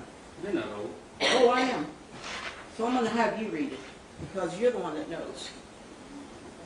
Would you like the witness to read the exhibit?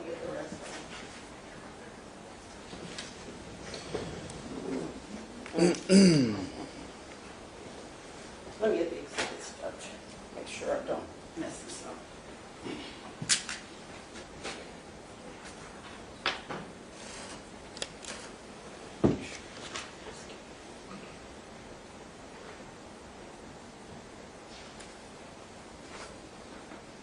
It's Exhibit 163. There's a copy of what was displayed for the jury on that board this morning while you were sitting in court. Is that correct? Yes. All right, so since I don't know what I'm talking about, what does this first one say? Read it. Well, the statement you just made is not a statement that came out of my mouth. I said you might not be familiar with urban communication. Are you? Yes. Okay, that's why I'm asking you. On this first page, it just appears to me that it says bro, nigga, road, me too. I think it says robbed, but Yeah, I guess that's what they were saying. am I wrong? I'm sorry, one more time, please. I'm sorry? I need y'all to speak one more time, please. Oh. Okay, so it looks like that's what he was saying. Let me see both sides up here. Let me see both sides up here real quick.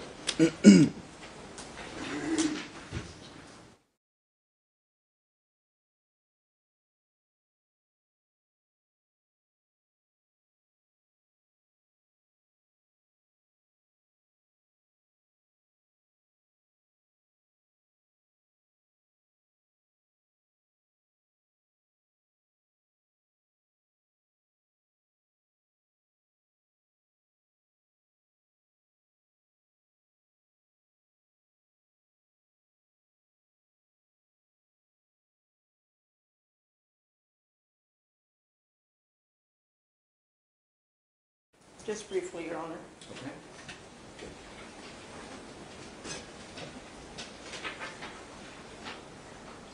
On this particular page of the same exhibit, well, let me ask it this way. Some of these words are abbreviations, is that right? Of the word itself. You know how these young kids text, so. So nah And then FUCC is, Hold on. I know you think you know the questions asked. Let's make sure she asks the questions in their entirety before you answer. All right? Yes, sir. And let's keep them brief questions, not compound, so that we can get the answers you need. All right. Yes, sir. May proceed. okay, so the abbreviation FUCC is really the word fuck. Mhm. Is that correct? Yes. And then DAT is like the, that. Okay, hold on. You need to stop saying mm-hmm. Start saying yes or no. Okay, because she can't type down what you're saying in a sound. Yes, sir. Thank you. You may proceed. And it says talking shit, INNA, gonna kill them both. Means I am going to. Is that correct? Yes. Okay. And then one other thing.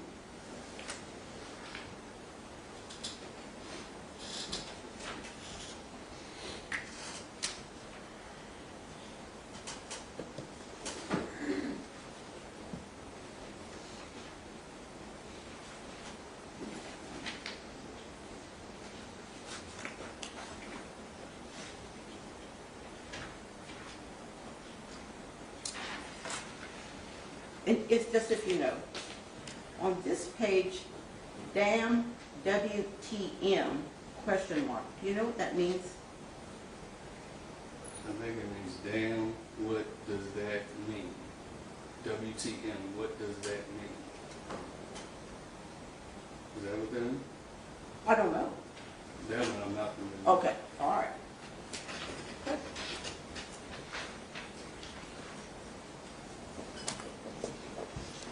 So all this stuff about the bullying and somebody beating them up and things like that, those are things you've heard that were being said by family members. Mhm. Is that right? Mhm. You need to Yes say. or no? Yes, so- ma'am. Yes. Sorry. You okay? All right. Nothing that you have personal knowledge of, correct? No. Pass the witness. Any redirect? Yes, Your Honor. All right. Mr. Weaver, as a case manager with mental health, do kids usually tell adults when they're feeling pressure initially? No. Do kids normally confide in their friends first? That's normal. Yes. And on cross, this line of question that came up about fights. Can getting your head stomped on the ground cause trauma? Absolutely. Could getting embarrassed in front of your peers cause a lot of trauma for someone that's a teenager? Absolutely. Could being humiliated on video cause trauma for Absolutely. someone's a high school student? Absolutely. And could a fight, even if it's a fist fight, could that end a life? Yes. No further questions. Recross? No, Your Honor. All right. May this witness be excused. Defense? Yes, Your Honor. State. Yes, Your Honor. Thank you for your testimony. You may be excused.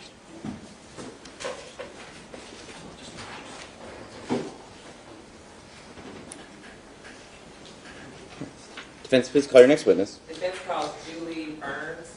All right.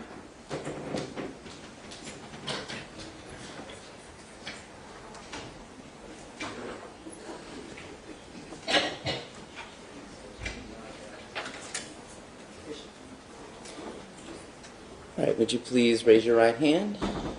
Do you solemnly swear or affirm the testimony that you're about to give and the cause now on trial will be the truth, the whole truth, and nothing but the truth, so help you God? I do. All right. Please have a seat here. May we have a brief moment, Your Honor? Just a brief moment. You may. While they're taking that moment, why don't you go ahead and say and spell your name for the court reporter? Julie Barnes, Barnes. Thank you. May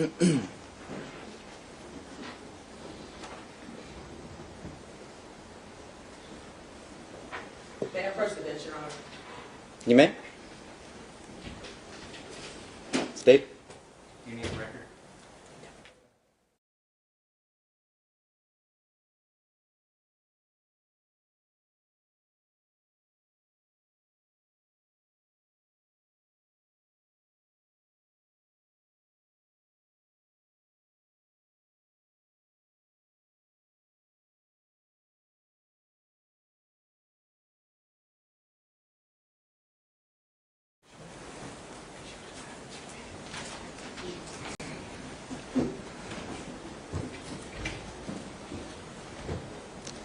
All right.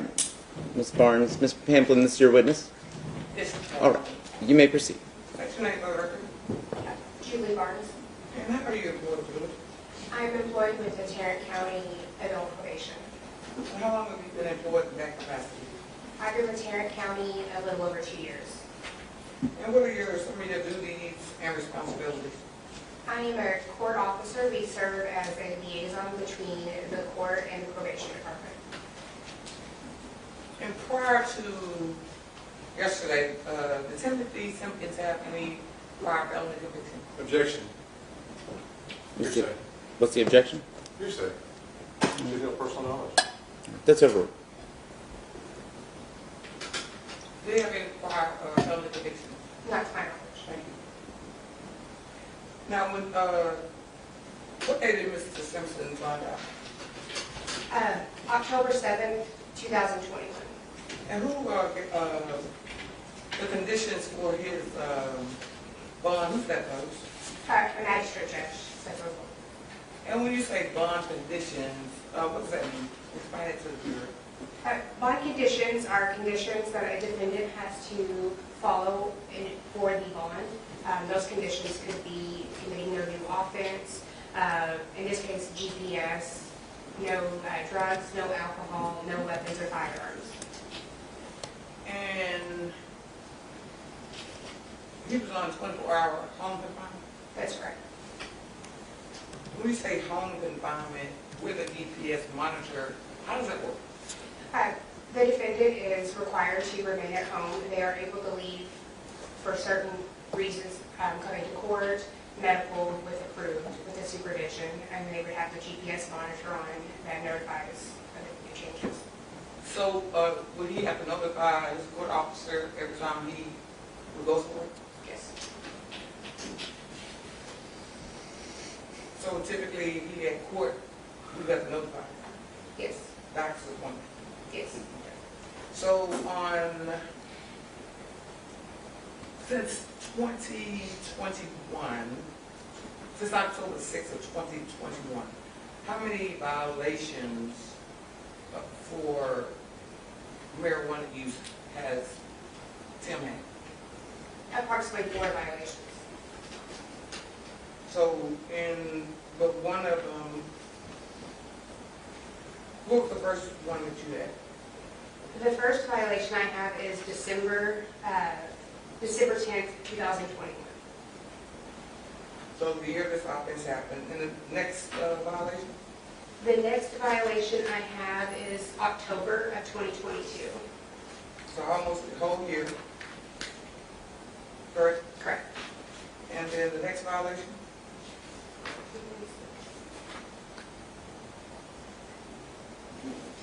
The next violation would have been March of 2023. Well, it's 3 total violations, correct? For marijuana use? Yes, there was an additional marijuana use in November of 2022. It was not notified to the court since he was just reinstated on his bond. And there was a violation for being 100 feet away from his house? Yes. What is your understanding of what was going on with that? From the notes, it does state that the defendant went to ride his dirt bike beyond the scope of where he was allowed to be. And so the dirt bike was then behind his house, correct? Correct. So he was riding his dirt bike and got beyond 100 feet. Correct. And charging violations, what does that entail? I'm sorry, can you explain? Charging violations, if you have with a GPS and you have a charging violation. Yes. So there were a number of charging violations where Mr. Simpkins did not charge as directed. They're given a window of how to charge correctly, and there were a number of violations of incorrect. So when you don't charge correctly, was he falling asleep with trying to charge the GPS? That was one of the reasons, yes. And how many hours a day must the GPS be charged? 2 hours. So that 2 hour charging lasts 24 hours? It can last 24 hours, yes. And was there a violation, he was sleeping? What happens if you sleep with the monitor on and trying to charge it? What would happen? It can make the GPS malfunction. How many people would you say are on probation right now in Tarrant County, if you know? In Tarrant County, 1 second. We have approximately 10,700 defendants on probation. 10,700? Yes. And out of those 10,700 people, some of those people are violent offenders, correct? What kind of offenses would fall up under that category of offenses where people on probation that committed violent acts? That could range from assaults, sexual assault, manslaughter. Manslaughter as in you kill somebody? Yes. And sexual assault as in you violated their child, basically. Right. So they're out here on probation. Right. What are some of the standard conditions that you must be on? What are some of the standard conditions that you tell somebody that's on probation? Or give someone that's on probation? Standard conditions are to commit no new offense, report monthly or as directed, no weapons, no firearms, no use of any drugs, illegal substances, no alcohol. So everyone that comes through, this 10,700 people that's on probation, did every last one of those people have to go through a tape assessment? They do assessments on every defendant. A tape assessment may not be done on everyone. And what exactly does a tape assessment do? A tape assessment is a substance abuse evaluation. And if a person has a substance abuse issue, you address that? That's correct. And how long does a tape assessment last? The tape assessment, for how long would the recommendation last? No, just in general, is it the probationer, do they come to your office to answer questions, or? Yes, they can do it in the office or virtually. I'd say that I'm not sure the exact time of the assessment since I don't conduct them. And if you find out that the person has a substance abuse problem, you make a recommendation to a program. That's correct. Based on if you're doing marijuana as opposed to crack cocaine or heroin, or what? Correct. What are some of the places that provide services here in Tarrant County? Some of the services we have, supportive outpatient, intensive outpatient, then there is the inpatient programs that we can send them to, including ISF or safety. And if a person really has an addiction, they go to safety? Yes. Explain to the jury what that is. Safety is a 6-month program through the Texas Department of Criminal Justice. And what is ISF? The Intermediate Sanction Facility. It is a 90-day program. So a person, it's a place where, like, we're not going to send you to prison, but we're going to send you someplace to correct your behavior. Correct. So is there like a mental side to that? People that have mental issues, and a side where people don't have mental issues? Or are they all together? There, in addition to the substance abuse side, there is a cognitive program. It's an additional 90 days. Was Tim required to report monthly? Yes. Did he ever fail to report? Yeah. Did he always submit his UA as requested? Yes. Did he always appear when, at the time and the place where the probation officer wanted him to be? Yes. Now, if a person is on probation and they violate the terms and conditions of the probation, what happens? We have what's called progressive sanctions that we would work with the defendant. If they continue to violate, then a motion to revoke probation can be filed. And if the motion to revoke is filed, does it have to be, in this case, you signed by Judge Hill? Yes. So you notify Judge Hill, this person did X, Y, Z? Yes. if that person commits a new offense, that will be contained in the petition to revoke. Yes.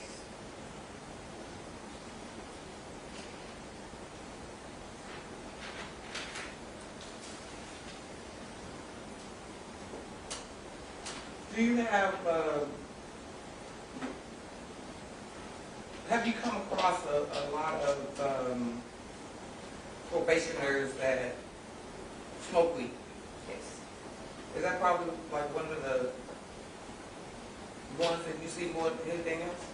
Yes.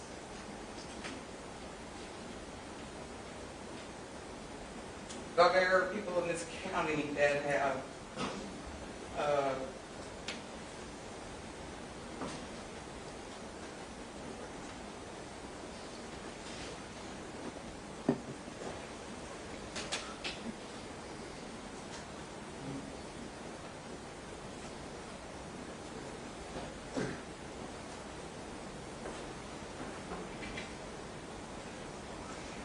when we talk about progressive sanction,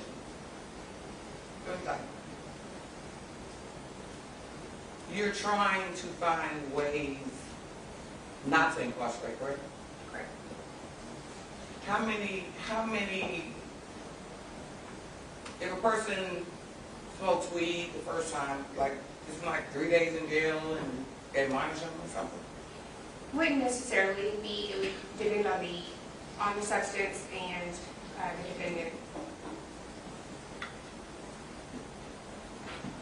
But the ultimate goal of community supervision, you want the person to successfully complete probation, correct? You want to change their behavior, correct? You want to guide them in a way that they are successful and not fail and go to prison. Correct. Have you seen people with violent offenses successfully complete probation? Yes. On few or many occasions? I don't have an exact number on it, but it does happen, yes.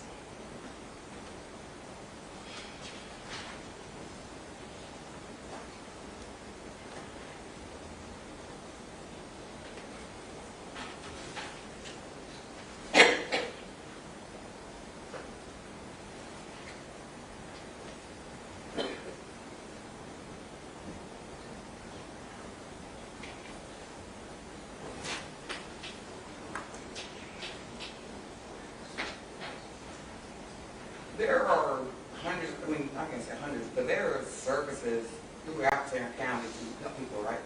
Yes. Those rehabilitative services, you can get rehabilitative services in Tarrant County, more rehabilitative services than you can in TDC.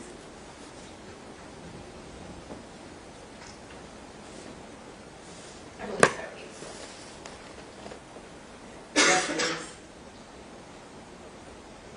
Did you just pass? Yes. Okay.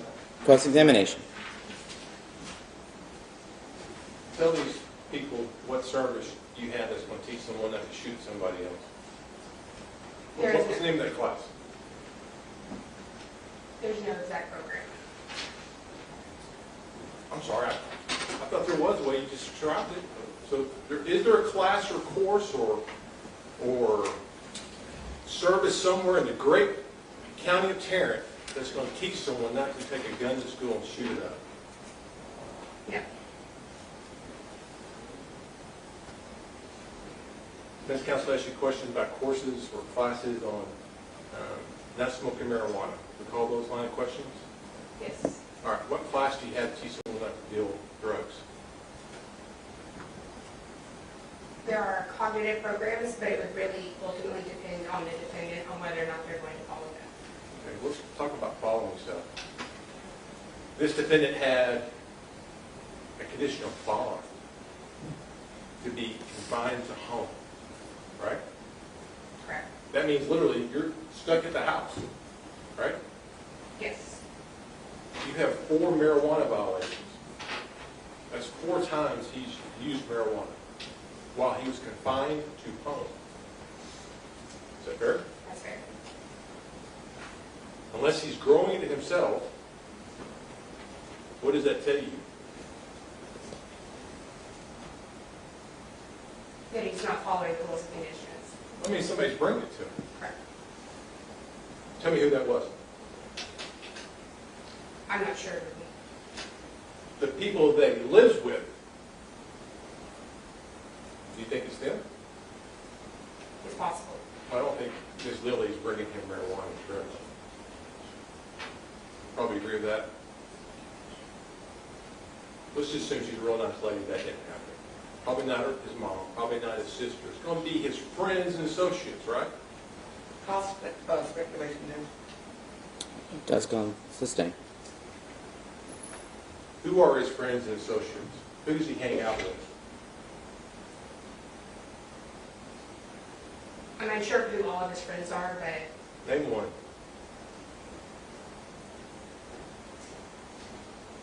Name one. I do not know who his friends are. Is that a condition of probation to tell you, for him to tell you every name of a friend and associate? The condition is to not associate, and I did not supervise him personally. You got a condition of probation not to associate with bad people, right? Yes. Does he provide you a name of good people we're supposed to associate with? He does not provide a list of names. Tell these people how you find out someone associates with bad people. We find out with self-reporting. It could also, if we find out if there's a new offense or other things that come across. So if he tells you he did it or he gets caught, Yes. what's the name of your department? Community Supervision and Corrections Department. Community supervision. That means you expect his community to help supervise him. Yes. So if his godfather, his mentors, and his friends think he's never done anything wrong in his life and cannot even call shooting up a school a crime, it's an incident or a situation, and they weren't even aware of anything he's done. As an objective testimonial nature of this question, where's it going? I have a question, Judge. All right, get to your question. Doesn't sound like he's got much community supervision. That's fair. Doesn't sound like you can trust his community to tell you he's done anything wrong. That's fair. So how are you going to supervise him?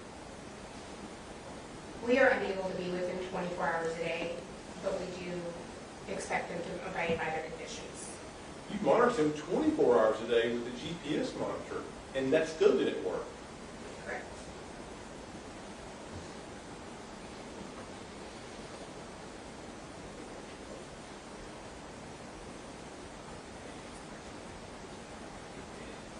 You've been around marijuana before. You smelled it?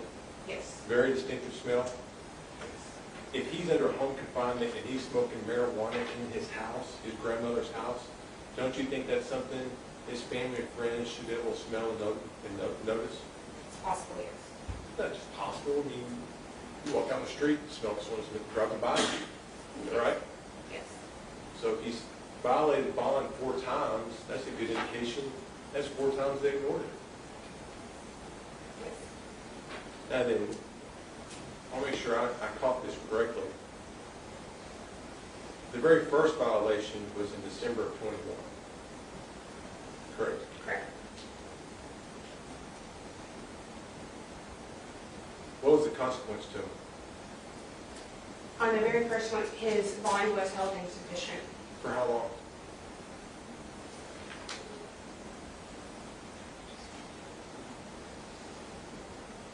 I don't have the date he bonded back out, but he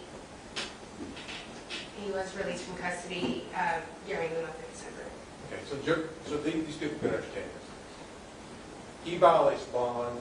Y'all tell the judge. He will issue a warrant for his arrest. He's picked up on that warrant. He sits in jail for a period of time, and the court can reinstate that bond and release him again. Is that how that works? Yes, that can happen. Okay. And the judge, depending on what that is, can raise the bond if he thinks that's what needs to be done. Either way, he had a warrant issued for his arrest. He was arrested in December of 21, and he was released that same month. Right? Correct. And that is 2 months after shooting up a school. You realize, right? Yes. And that's 3 months after a shooting at a racetrack. Right? Yes. And when we say jail, that's across the street over here. Literally on the other side, if we walked through that glass, we'd see the jail. So that's where he would have been. Right? Yes.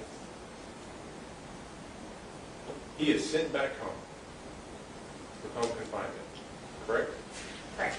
And as Pamela pointed out, he lasted almost a whole year before he violated again. Right? Is that fair? As far as marijuana use goes. As far as marijuana use. Okay. So how many times in that year, really 10 months, did he hang out with those same people that provided him marijuana? I mean, depending on who gave him marijuana, it was 10 months before. I'm not sure how many times he was around them, because I'm not sure who gave it to him. You don't know? No. And he's being monitored 24 hours a day? I mean, he's under home confinement. These people are watching him 24 hours a day. And you don't know and they don't know. Is that fair? That's fair. Violates again. Warrants issued for his arrest. Put in jail. Is that right? Yes. And he's released.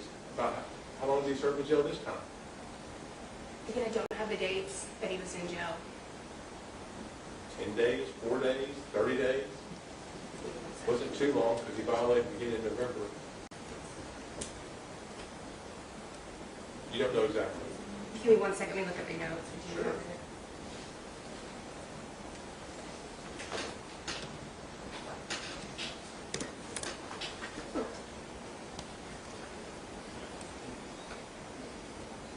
No, it was within the month as well. It could be sometime within 30 days. He violated again the very next month. Is that right? The next one, he did test positive again. However, we weren't able to determine if it was new use at that point. Explain that to the jury. New use, when we give a UA within a certain amount of time, it could indicate old use. So it could be from that prior drug test in October. And sometimes the labs can determine if it is new use, if he had smoked during that time period as well. Were you able to confirm it? No. So you just don't know? No. So he got the slide on that one. Because you said you didn't bother telling the judge. Right? Yes, that's an answer. She said that you can't tell his levels are going down and they didn't report it. That's overruled. You can answer the question. Y'all didn't even bother telling the judge about that. Let him make the call. Is that right? Yes, usually when they're reinstated, we don't notify the court on that point. So you get that one for free. Is that fair? Fair. Okay. Then he lasted every bit of 4 months this time. Right? Correct. So the idea of going to jail, spending time in jail before you go to trial, apparently wasn't too intimidating because he continued to use again. Right? Yes.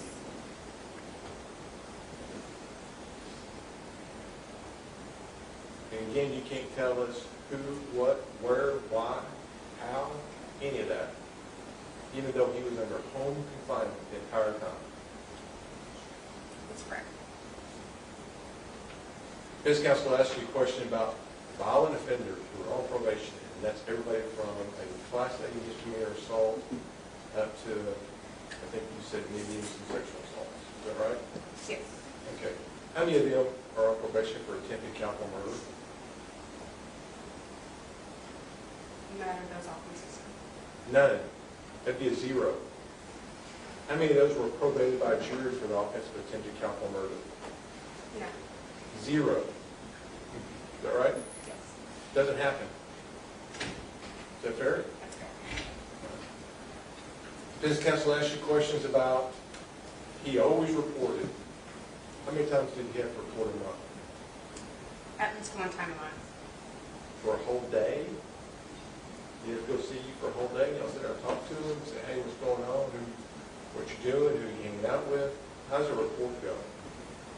A report can last anywhere from 15 to 30 minutes, depending on what's going on. He would come in, meet with his officer, talk about any violations, talk about if there are issues with the GPS. So apparently there's a lot going on with him. He's violated at least 4 times. And he still was, for 30 minutes a day, 30 minutes one day a month, he'd come tell you that he wasn't using drugs and he was doing what he was told to. Is that right? That's correct. And we know that sometimes he was lying because he was using drugs. That's correct. So I guess the self-reporting idea didn't really work out so much. We utilize other methods, like sending him for the drug test to determine if he's telling the truth.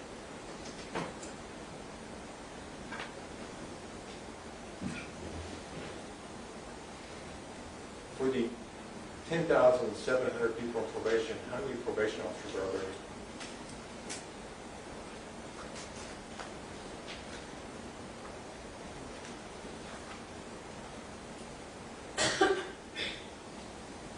We have approximately 150 officers. And they all supervise people? Or some of them managers, they don't supervise anybody?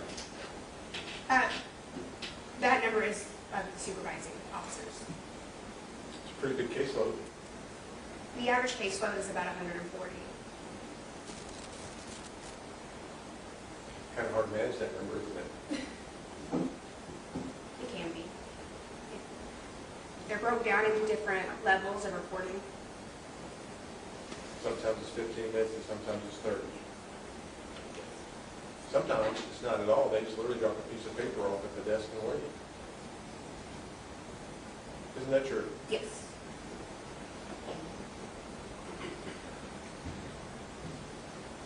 Tell the jury about progressive sanctions. Recall that? Yes. This defendant's had progressive sanctions. He got to spend more and more time in jail every time he violated his bond, not even probation, bond. And wasn't very effective, was it? Yeah. You have a second, Judge? You may. And for the jury's benefit, he's not been on bond since this last time. He's been in jail. That's correct. Pass witness. Redirect. Just briefly, what kind of services, what are some of the services that you offer for violent offenders? So we have. Judge, at this time, I object and ask that she narrow it down to people who are convicted of attempted capital murder, not just I violent would ask that offenders. you let me. All right. That's overruled.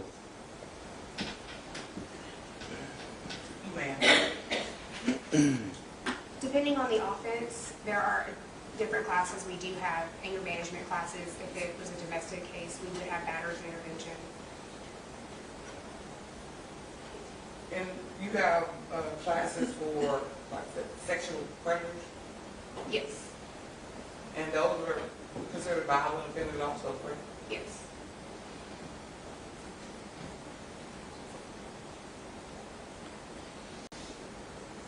Do you have a person like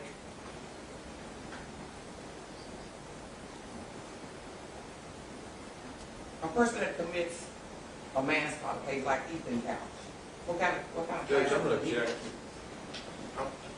That is the difference between night and day. Are you asking what kind of conditions he would receive? Is that your question? Correct. Yeah, that's sustained.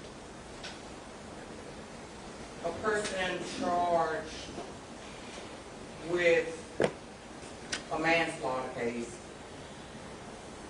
that could fall up under what kind of class would that person have to? Objection to relevance.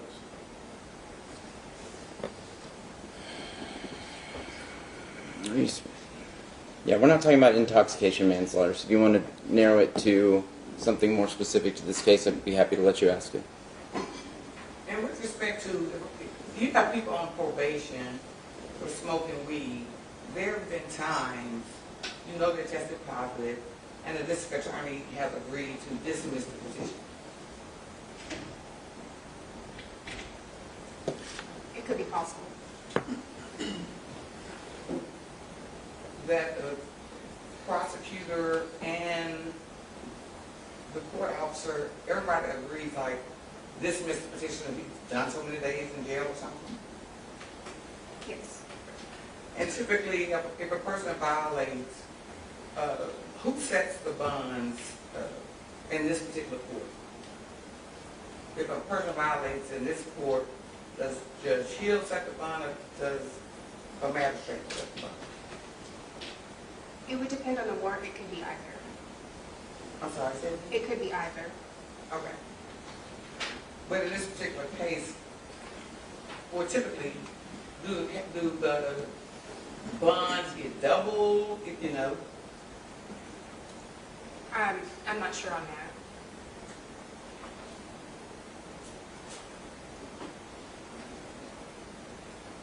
Since October 6th of 2021, Tim hasn't committed any new offenses, has he? I have no knowledge. Because if he had committed new offenses, it would be near Chronos, correct? Correct. The violations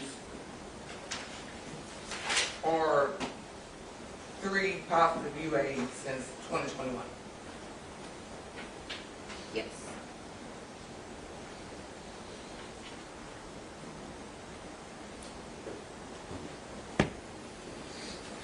Are you able to offer treatment to somebody that's out on bond? Ask and answer. We've already discussed this. What's different? We said Oh, out on bond. Out on bond, excuse me. You can ask the question. Overruled. Go ahead. Are you able to offer treatment to anyone that's out on bond? No, not. That's it. Okay. Any recross? Just real brief. Okay. There's no way for you to know if he committed new offense unless he got caught or arrested. That is correct. So until that happens, there's no way for you to know. That is correct. Pass witness. Redirect. But he's been on home confinement and a GPS monitor. You would know if he violated that, would you? Yes. No further questions. All right. Recross? No, sir. All right. Ms. Witness be excused. Defense? Yes. State. Yes, sir. All right. Thank you, Ms. Barnes, for your testimony. Defense, please call your next witness. Sanford, next. You may. Do you need a record?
Come on up here, Miss Robbins.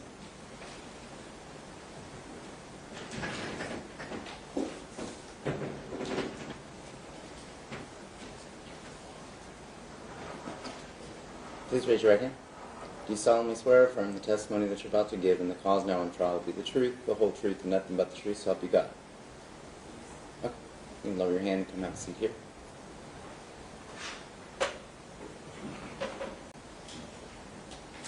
Just try to wait till you hear the entirety of the question from either attorney so that you don't talk over them, they don't talk over you, and then speak loudly so everyone can hear you, okay? Okay, your witness. Good afternoon, Ms. Robertson. Could you please state and spell your name for the court reporter, please? Katrina Robertson, Katrina-Roberson.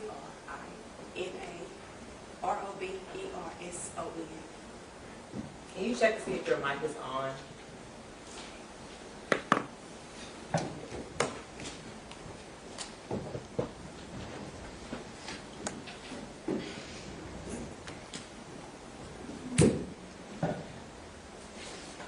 All right, I think she's got the spelling. Go ahead. Katrina, what do you do for a living? I'm an esthetician. Talk into the microphone and talk loud. I'm an esthetician. I also does home hair care and I also sell clothes. Do you live in the DFW area? No. Where are you originally from? Texarkana, Arkansas. And are you the mother of Timothy Simpkins? Yes, I am. How many children do you have?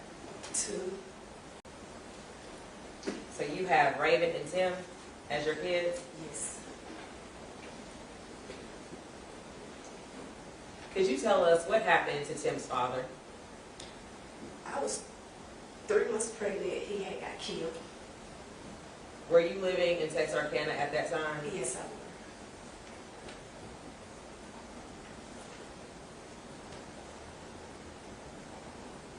What year did you have Tim? 2003, September 2000. Okay. And what age was it when Tim went to go live with your parents? Like 1, I was 1. Why did you make the decision to allow Tim to move in with your parents? Because I came from a 2-household, mother and father, and like his father had got killed. So I feel like it was better for my parents to help to raise my 2 kids. And are your parents' named Miss Lily and Mr. George? Simpkins, yes. When did you move to Dallas? I'm 43. I just remember I was like 18. Yeah, 18 because I had went to school in Dallas. Yeah, you got to speak up and keep lowering your voice. You went to school in Dallas and what? I was like 18 years old. I'm 43, so let's do the math. So I figured when I got, okay, I had him, what was the question again? Okay, so we're going to start over. So I know this is nerve-wracking. So first, how old were you when you had Tim? 23. You were 23. When did you move back to Dallas from Texarkana? I was like 20. I was back and forth. I'm like 22, and I got pregnant in Texarkana, and then I came back when he was a baby to Dallas. When Tim was growing up, how often would you see your children? I saw them all the time. And did you financially support your children during this time? Yes.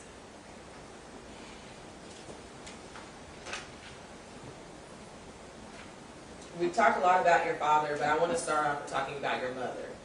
What type of woman is Miss Lily? A strict parent, a loving parent. She always she taught us like right from wrong. She a God-fearing woman. She was a good parent. She my backbone.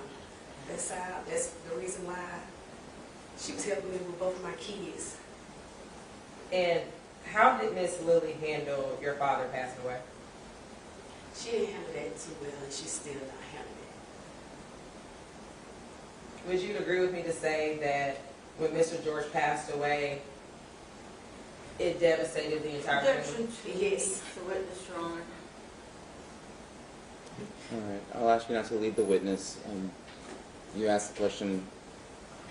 Ask your question a different way. How did your family feel after your father passed away? There you go.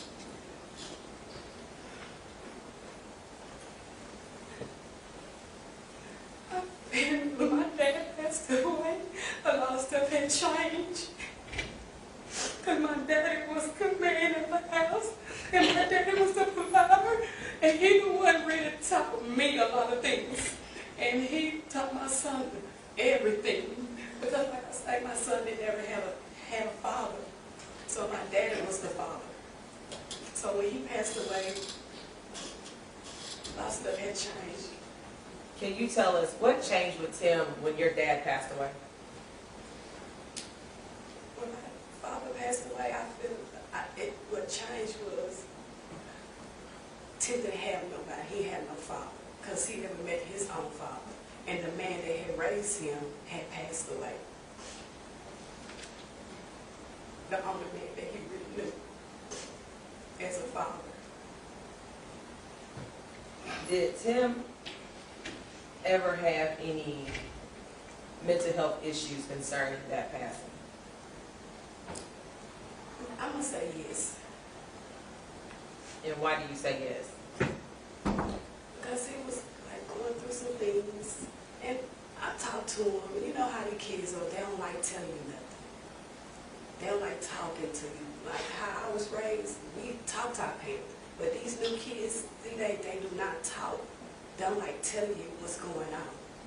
And when you ask them, oh, it's okay, they be feel like they weak or something, or they embarrassed. And so I want to direct you to Tim and his education, okay? What school did Tim, or what type of schools did Tim go to when he was younger? All his life, him and my daughter both went to a private school. When did that change? That changed when my father passed away, but my son, he loves sports so much, so when he was going to private school, he felt like he wasn't going to get a record, you know, like the coaches going to come, the scouts going to come look at him, so he did like ask, he begged. He first would say no, because he never been to a public school. So when he was asking, oh, I like football, because I want to go to college, they can look at me, I can get a scholarship. I'm like, Timothy, I don't know. Or whatever like that. Because his whole life, ever since he was little, he was in private school. Were these private schools big or small? But his private school wasn't big like the school he attended. Okay, so when it comes to the size, Timberview is substantially larger Yes. than those private schools. Yes, and that's what I was scared of. Did you see any changes in Tim when he transitioned to Timberview? Later on, I did. Later on, when an accident had occurred. Okay, what incident is that? It was some boys, 2 boys was picking on him. And so me as a mother, I would go ahead and reach out to them and talk to them and like, what's going on? Because that's my son and I don't want nothing to happen to him because they would threaten him and picking on him and bullying him. And so I would try like, you know, like I was telling her, like I don't want nobody to get hurt. And so I was trying to ease what's going on. And so I had reached out to the boys through, I believe, Instagram. I had called him on Instagram and had talked to him. Okay, Katrina, I'm going to stop you there. So, you know, everybody in this courtroom has been to high school. So, you know, we've all been children. So, define what, when you say picking on somebody, that means a lot of different things. What does that mean in Tim's situation?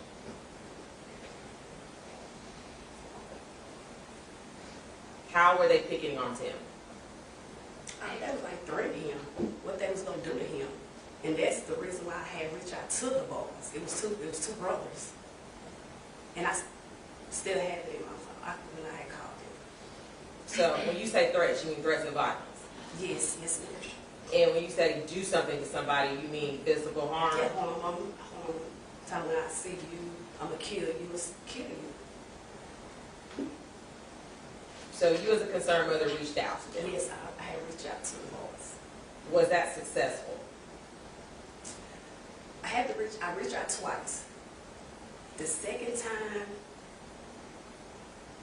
it was so what, And then that's when his other friends started want to pick on Tim, you know, oh, your mama called, you know, stuff like that, like Melly, you know, this topic. No. When did this incident happen?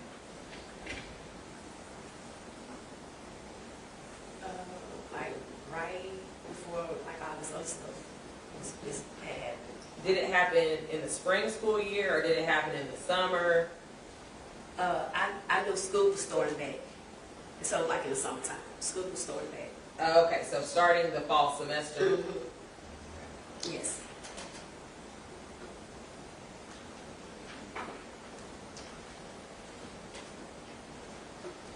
Katrina, when did you find out about the racetrack incident? When this other stuff happened, because I didn't know about it. If I knew something about it, I know me, I would have reached out to the boys like I did the first time.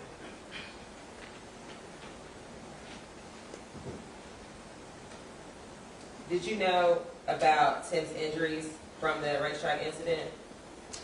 Till after the fact, because his birthday on the 27th, actually his birthday on the 27th, I took him to the Eagles and Cowboys game for his birthday, and so I did notice he had like a black rag on his head, and I'm goofy just like him. I was gonna put it off, but so I'm telling you, nah, he probably just gonna get a haircut. Slow down, please. So I was gonna snatch him off the seat, like in my head, like, why you got this on? And I was like, oh, he must have a haircut. And so I did not know about until after the fact, what had happened. Are you the person that's in charge of Timothy's high school experience, so to speak? Like, are you the parent that the high school would call if there's something wrong with them? I'd be my mother.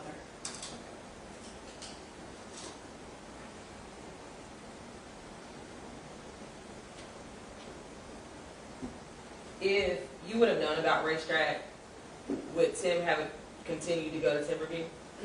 No, I would have pulled my son out that school because, for one, I know what comes with it. And then for my son to get beaten with a gun like that, and then for him, I know that my baby was scared, and then he went to school. My baby went to school. Absolutely no. I would have withdrawn him from this school if I would have known about it. And that's why it really hurt my soul, because I didn't know nothing about it. All right, make sure you only answer the question that's asked, okay?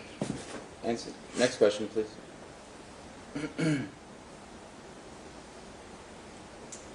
Katrina, we've talked about your parents and their family dynamic. Did you grow up, I retract that statement. Did you know that Miss Lily still had guns in the house after your father passed away?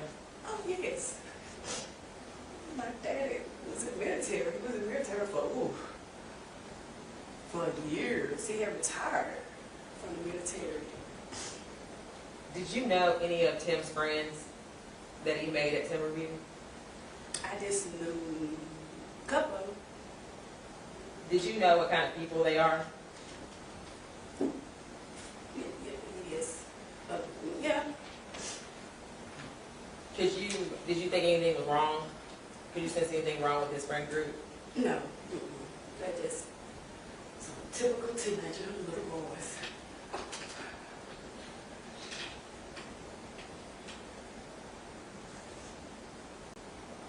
Earlier, I mentioned that you do financially support your children even though they live with your mother, correct? Okay. Did Tim receive money in any other way? Yes. He was getting a check from my father. And then he was getting money from, his allowance from me. And he also, sell shoes. I used to have to give money to sell shoes. And then when he sell them, I buy shoes from, but I paid him whatever he was charging. Help him make some money. Okay, so when you say that Tim sells shoes, what kind of shoes are we talking about? It'd be like tennis shoes.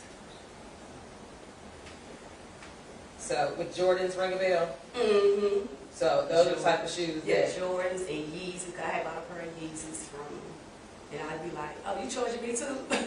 But I'd like, Did you ever see Tim with a whole lot of money? no, Did Tim ask you for money sometimes? every day, but he get a chance. How does Tim normally dress? He dressed, I used to complain the way he dressed. He dressed always have hoodies on and like sweats. Did you ever see Tim with designer clothes on? No, Did he ever have like, you know, Louis Vuitton, Gucci belts or anything? no. I don't like kids stuff like that. So for the most part, Jordans were the most expensive things on his body. Jordans. Yeah, he loves Jordans. Now, when it comes to his car, what kind of car does Tim have? A Charger. What year is that? I think it's 2017 or 18. Okay. And how did Tim receive that car? I had all the car for him, So you purchased the car. me and my mother.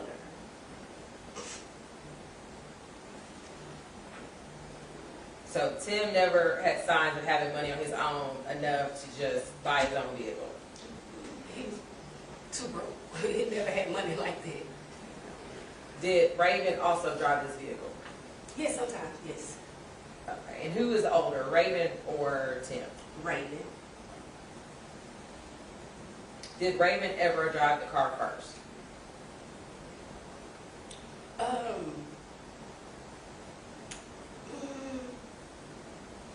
Like first, like, Did Raven? she drove the car. Okay, so I'm asking, was Raven the first owner or the second owner of the car? Well, I'm gonna say I was the first owner of the car because I Okay. had it first. Okay, okay. And so you gave the car to your kids? Yes. So this is a hand-me-down car in the family? Yes. And this car was not brand new? No, it wasn't.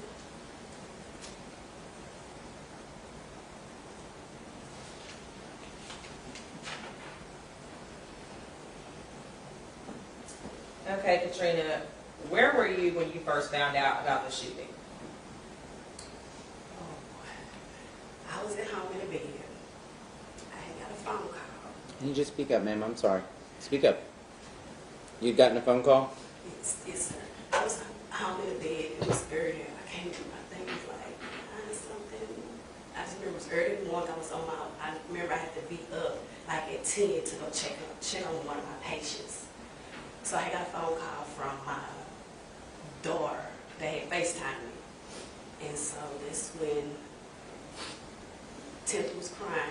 At the FaceTime, I'm like, what's going on? Well, first when I answered the phone, Raven was like, Definitely hearsay issues. Sustained. So you can just, my question is, without saying what other people said, just kind of, you know, how did you find out? they called me. Okay. And when they called you, what did you do next? I called a lawyer. And you called a lawyer because you wanted to protect your child? Yes, I wanted my baby to be safe because I know how they do black males, they will kill you. You know, especially because shooting happened at a school, so I want to protect my son. So I had called a lawyer.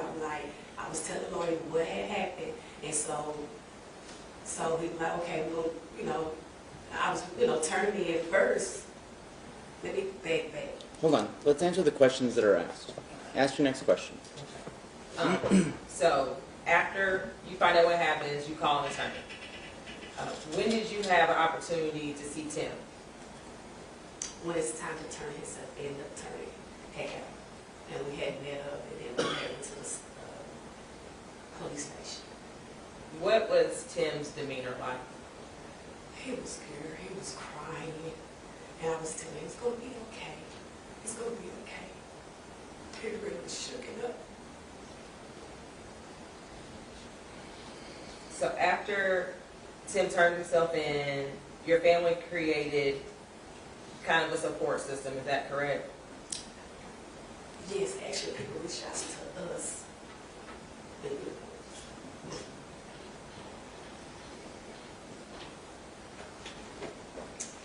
Do you know if Tim threatened to harm himself after the incident? Speak up.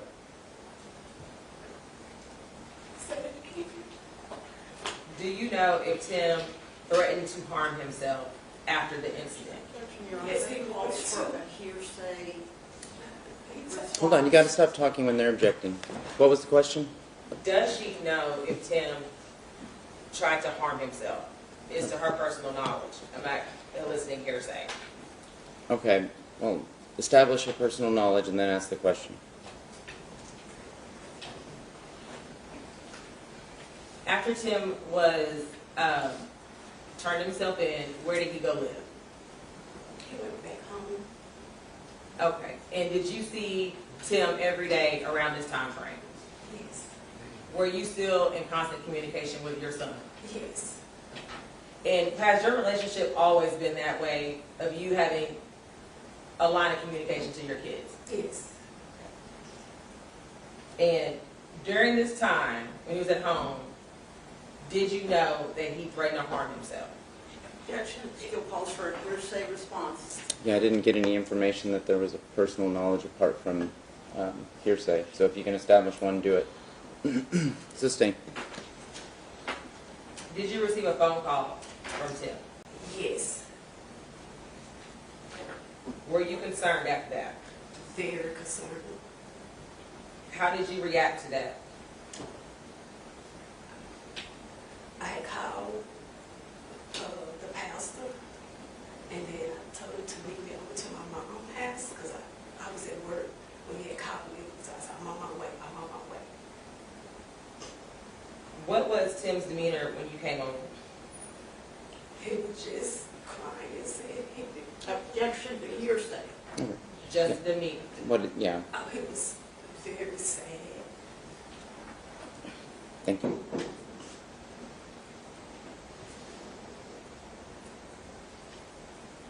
What else was he like when you came to the house? He wasn't the same anymore. He was just very sad. He was just didn't want to talk. And he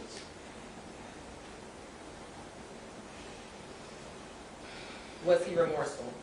very, Katrina, are you scared for your son? very.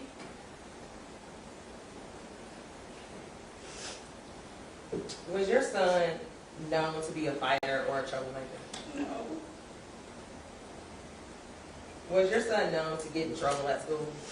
No. What was your son's reputation prior to all of this happening? A good kid.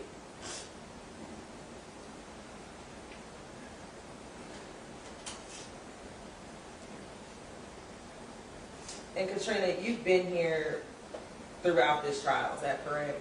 Yes. And you've seen all the testimonies, is that correct? Yes. And you are aware of the seriousness of these charges, is that right? Yes. And you saw, the damage that was done at Timberview, is that correct? Yes. At the end of all of this, do you understand the jury's verdict? No.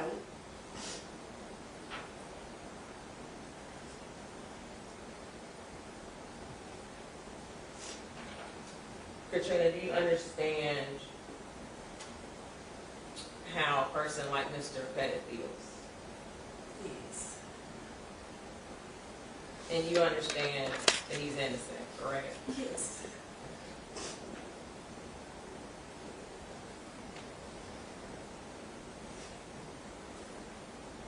Katrina, do you know about the trauma that Tim has been through? Yes. And as his mother right now, do you feel like there's anything you can do to help him? Right now?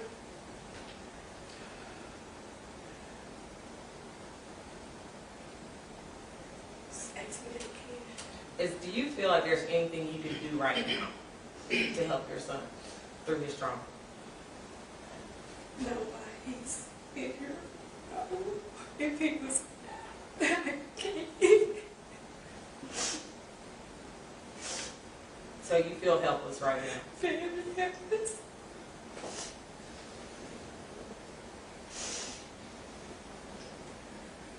Defense counsel witness. Cross-examination. Your Honor, Ms. Robertson, you and I have never spoken, is that correct? Correct. I have some questions for you. And to be clear, you were saying that your son has never lived with you, or what age did he go and live with Lily? When I was always in my son's life. Yep. When did he go live with your mom? Oh, like, he was like almost 1. Okay. She is the one that had legal custody of him? Legal custody? Until he got older. Okay, all right. And you were the one that gave him the gray Charger that he drove? Me and my mother. Okay. That Charger was a 2018 gray Charger, correct? Yes. And when did you give it to him? What year? It was during COVID. It was, this was like 2021, I believe. 2021, the year this happened? Yes, I believe, yes. So the car was? The car was an old car. We had bought it. We had bought it from someone else. So yes, it was 2018, but we didn't buy it in 2018. I bought the car like 2021. It was in the summertime. Okay. So you specifically bought the car, kept it a little while, and then gave it to him? Yes. Okay. And he would normally drive that car to school, correct? No. He drove other, like my parents, my mother had other cars. So he drove different cars. Okay. Did he ever drive the Charger to school that you know of? Yes. So sometimes he drove? Yes, yes, yes, yes. And you previously told this jury that if you had known about what happened on September the 26th of 2021 at the racetrack, that shooting, that you would have done something about it. Correct. You would have known something was wrong, correct? Correct. Isn't it true that the police began to investigate your son for being involved in that shooting previous to this shooting happening? No, I wasn't. Well, after this shooting happened, did the police come to your mom's house and try and find that gray Charger?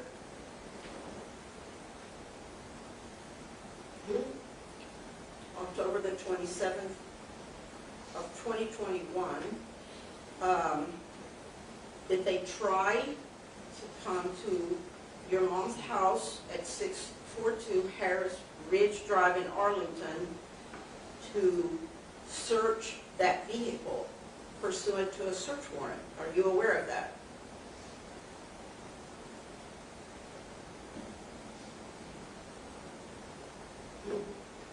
I want to answer your question. I want to say, you're talking about when they came to get the car back?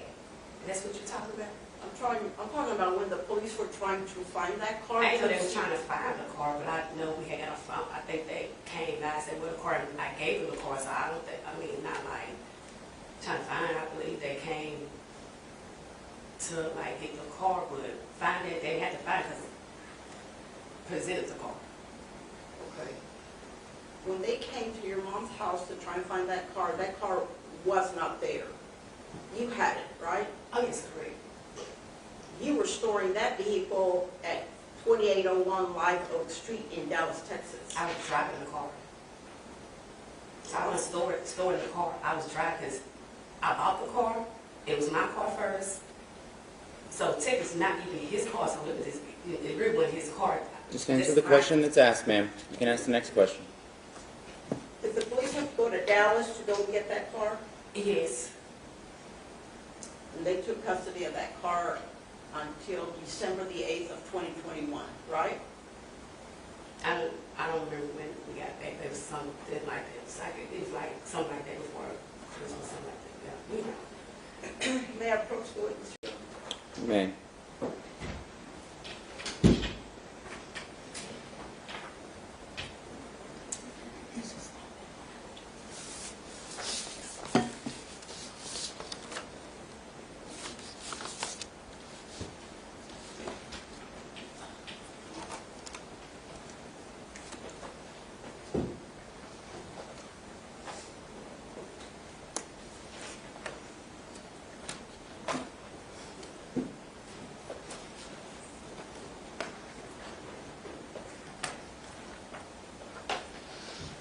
You go by Trina?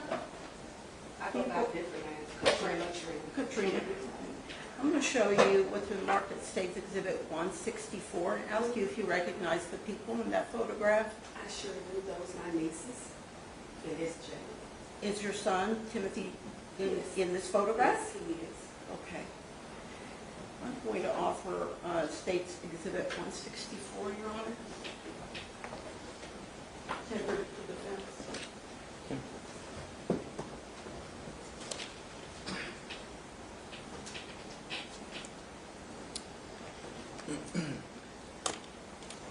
Yes, objections are relevant. All right. What's the relevance of the photograph? Notice the photograph, and it's relevant. It has the defendant in that photograph. It is recent to the offense, and it shows demeanor that I am entitled to rebut as to what this witness has testified to. I'll overrule on allow the photograph. 164 is admitted. Actually, Your Honor, it should be 165. I'm sorry. Yes, 164, Your Honor. It should be 165. Oh, I'm sorry.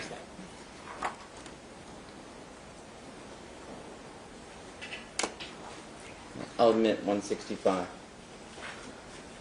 Katrina, this is a photograph, and again, tell me, it's cut into two pieces, correct?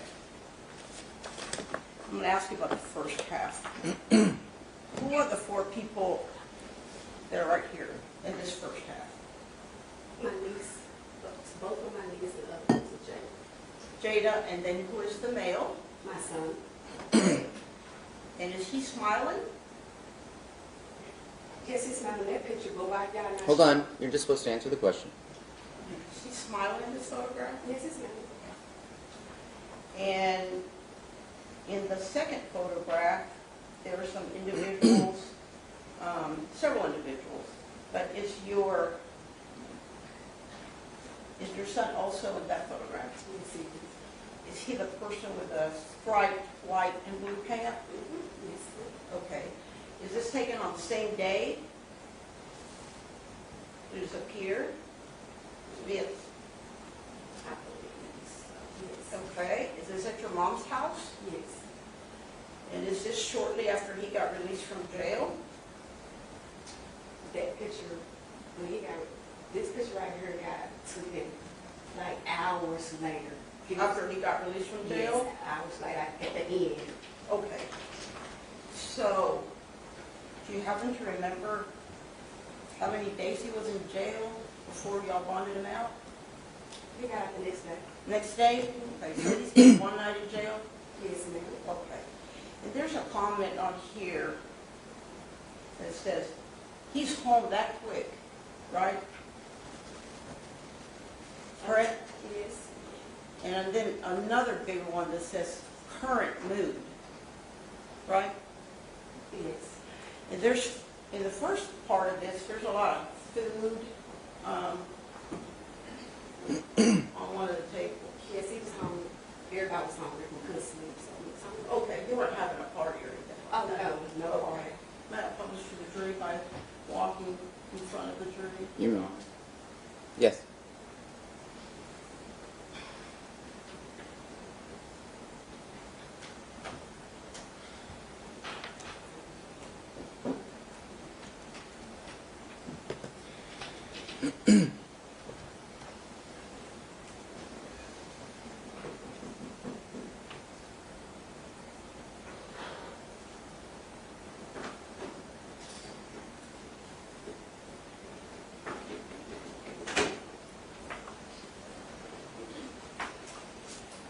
Would you agree with me? After spending one day in jail, he doesn't look very scared in that photograph, does he? He was very scared. He just showed me one picture. We have other pictures. He was crying when he got out. He was boo-boo crying when he walked in that door.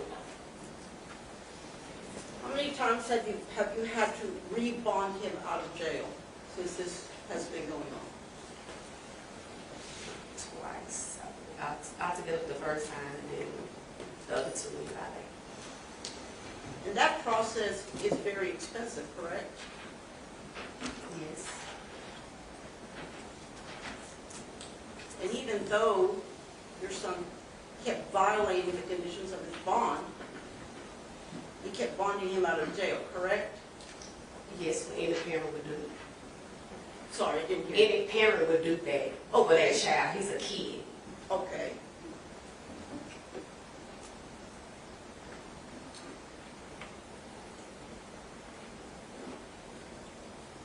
So you were going to keep him out of jail no matter what? Correct?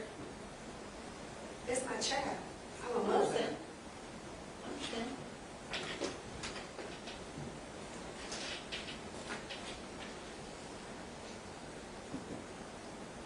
But not this time. This time he had to stay in jail, right? He had no bone. You understand what consequences mean? Oh, yes. I understand what consequences mean. Yes, very. So if you do something and then you do it again and again, and finally there's a more severe consequence, you understand severe consequence? Do you understand severe consequence? In some situations. In some situations? How about when you violate an order of the court over and over? Should you have a consequence? In his situation, are he battling? Yes. Should he have a consequence? Should he have been put in jail 1 time, 2 times, 3 times for not following the orders of the court, of the judge?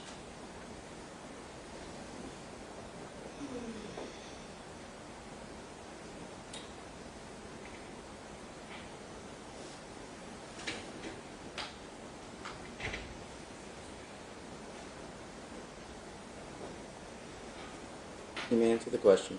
Okay. Say one more time.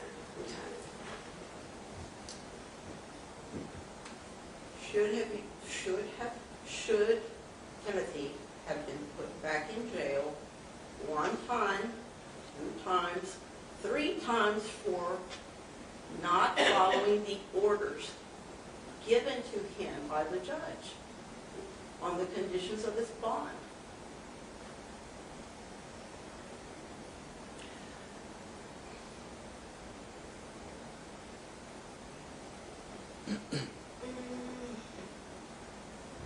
If it's no, it's okay. That's your opinion. 2 ways. Yes and no. Definitely. Yes and no. What's the no? No, because I know it's wrong for smoking weed. And what he's going through, because we're not here, we don't know what's in his mind. He was sheltered in the house, he can't go nowhere, he's depressed. I'm not making it right, but at the same time, he didn't know what to do. He feels sheltered in. Like he couldn't, he did validate, like he leaving at the house, not coming home, because he couldn't go nowhere. So he just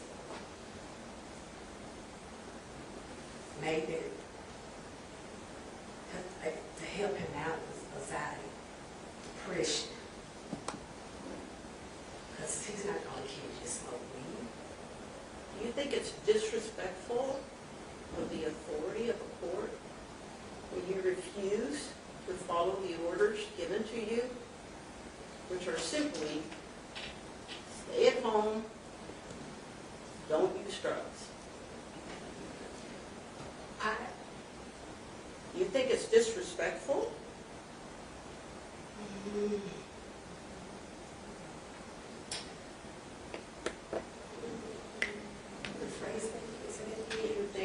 disrespectful for Timothy, who knew he was not supposed to use drugs or leave the house, to continue to do so, continue to use drugs.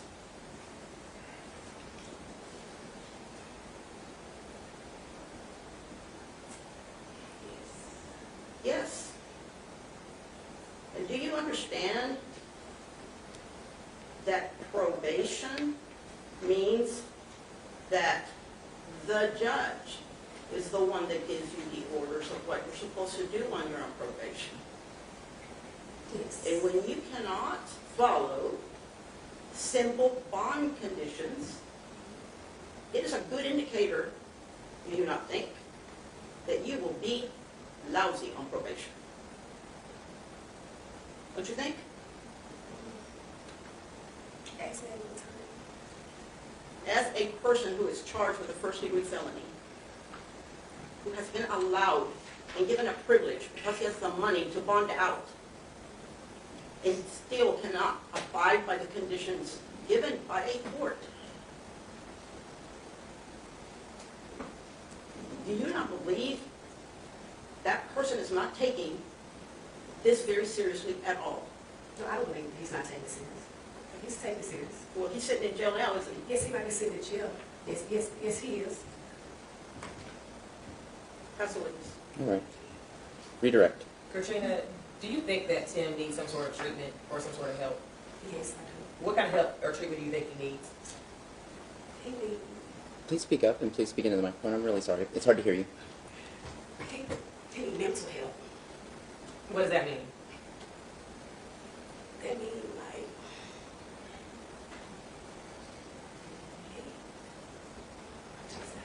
I need you to speak up, ma'am. If you're going to say it loud, okay? okay, the other stuff that he's going through. So you feel like he needs mental treatment with getting therapy wise, meaning medication wise, meaning what, Katrina? Medication wise, treatment wise, talk to a counselor.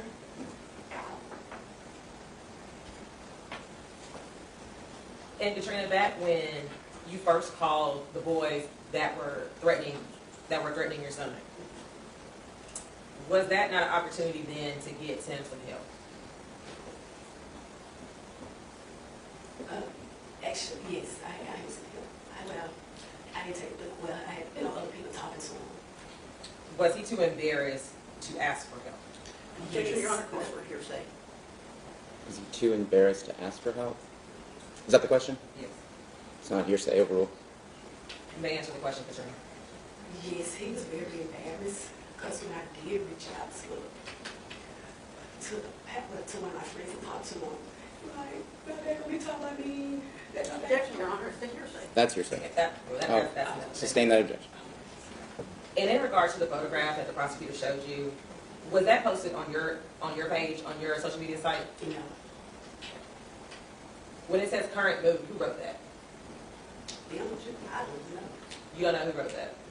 I remember. I don't know. And did the picture just depict him hugging family? He was hugging his cousins, his first cousins. Does he always embrace his family? Too much. I don't want to hug on somebody. So that's not out of his character to just hug a family member? No. Was he remorseful that day? Very remorse. Did Tim cry that day when you saw him? Yes, he was. He was crying, and I have the video. And when it comes to that food that we all see laid out, did you buy that food? It was other people who was buying food. Okay, so the community brought food over? Yes, community had brought food over. And that was to Miss Lily's house? Yes, ma'am. And when it comes to the car and being in Dallas, did you tell law enforcement where to go? Yes, I gave them the address. So you were waiting for them to show up, correct? Yes, I even went, got where I live at. I have a garage, high rise. So I brought the car down to them because because the way I had to come here, I just to wood. I said, I bring down, it's okay, it's fine, it's no worries. Hold on, I need you to slow down. And we're not telling anecdote stories. She asked a very simple question. Please ask, did she answer your question? So, Katrina, you handed the car over to the police? Yes, correct. There was no problems with you giving over? No, I was directing them to where I live at. And you also mentioned earlier that you had a video that day of Tim? Yes. And he was doing what in the video? He was crying. Are you still in possession of that video? Yes. Like right now on your phone? Yes. Brief, second, Your Honor.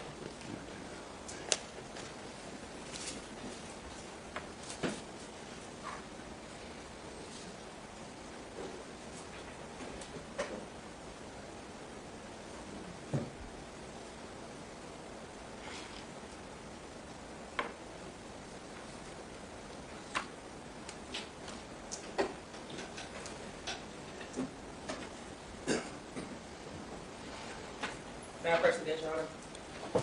Yes.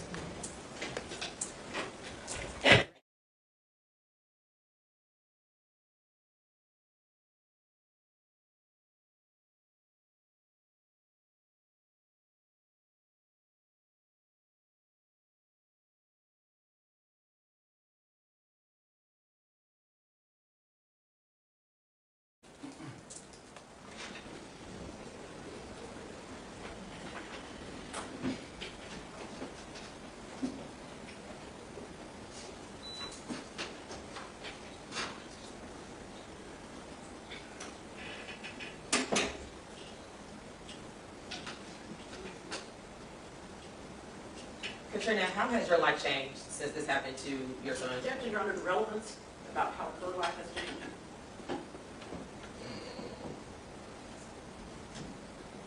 It's overruled. You can answer. I feel helpless. I don't feel the same. I feel like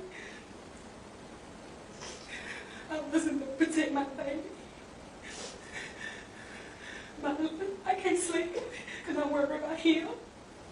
Because they try to act like my baby's so Okay, I can't hear. Hold on. I understand. If you need to take a breath, take a breath. But no one can write that down. Just take a breath. Just take a breath. There's some Kleenex right there if you need it.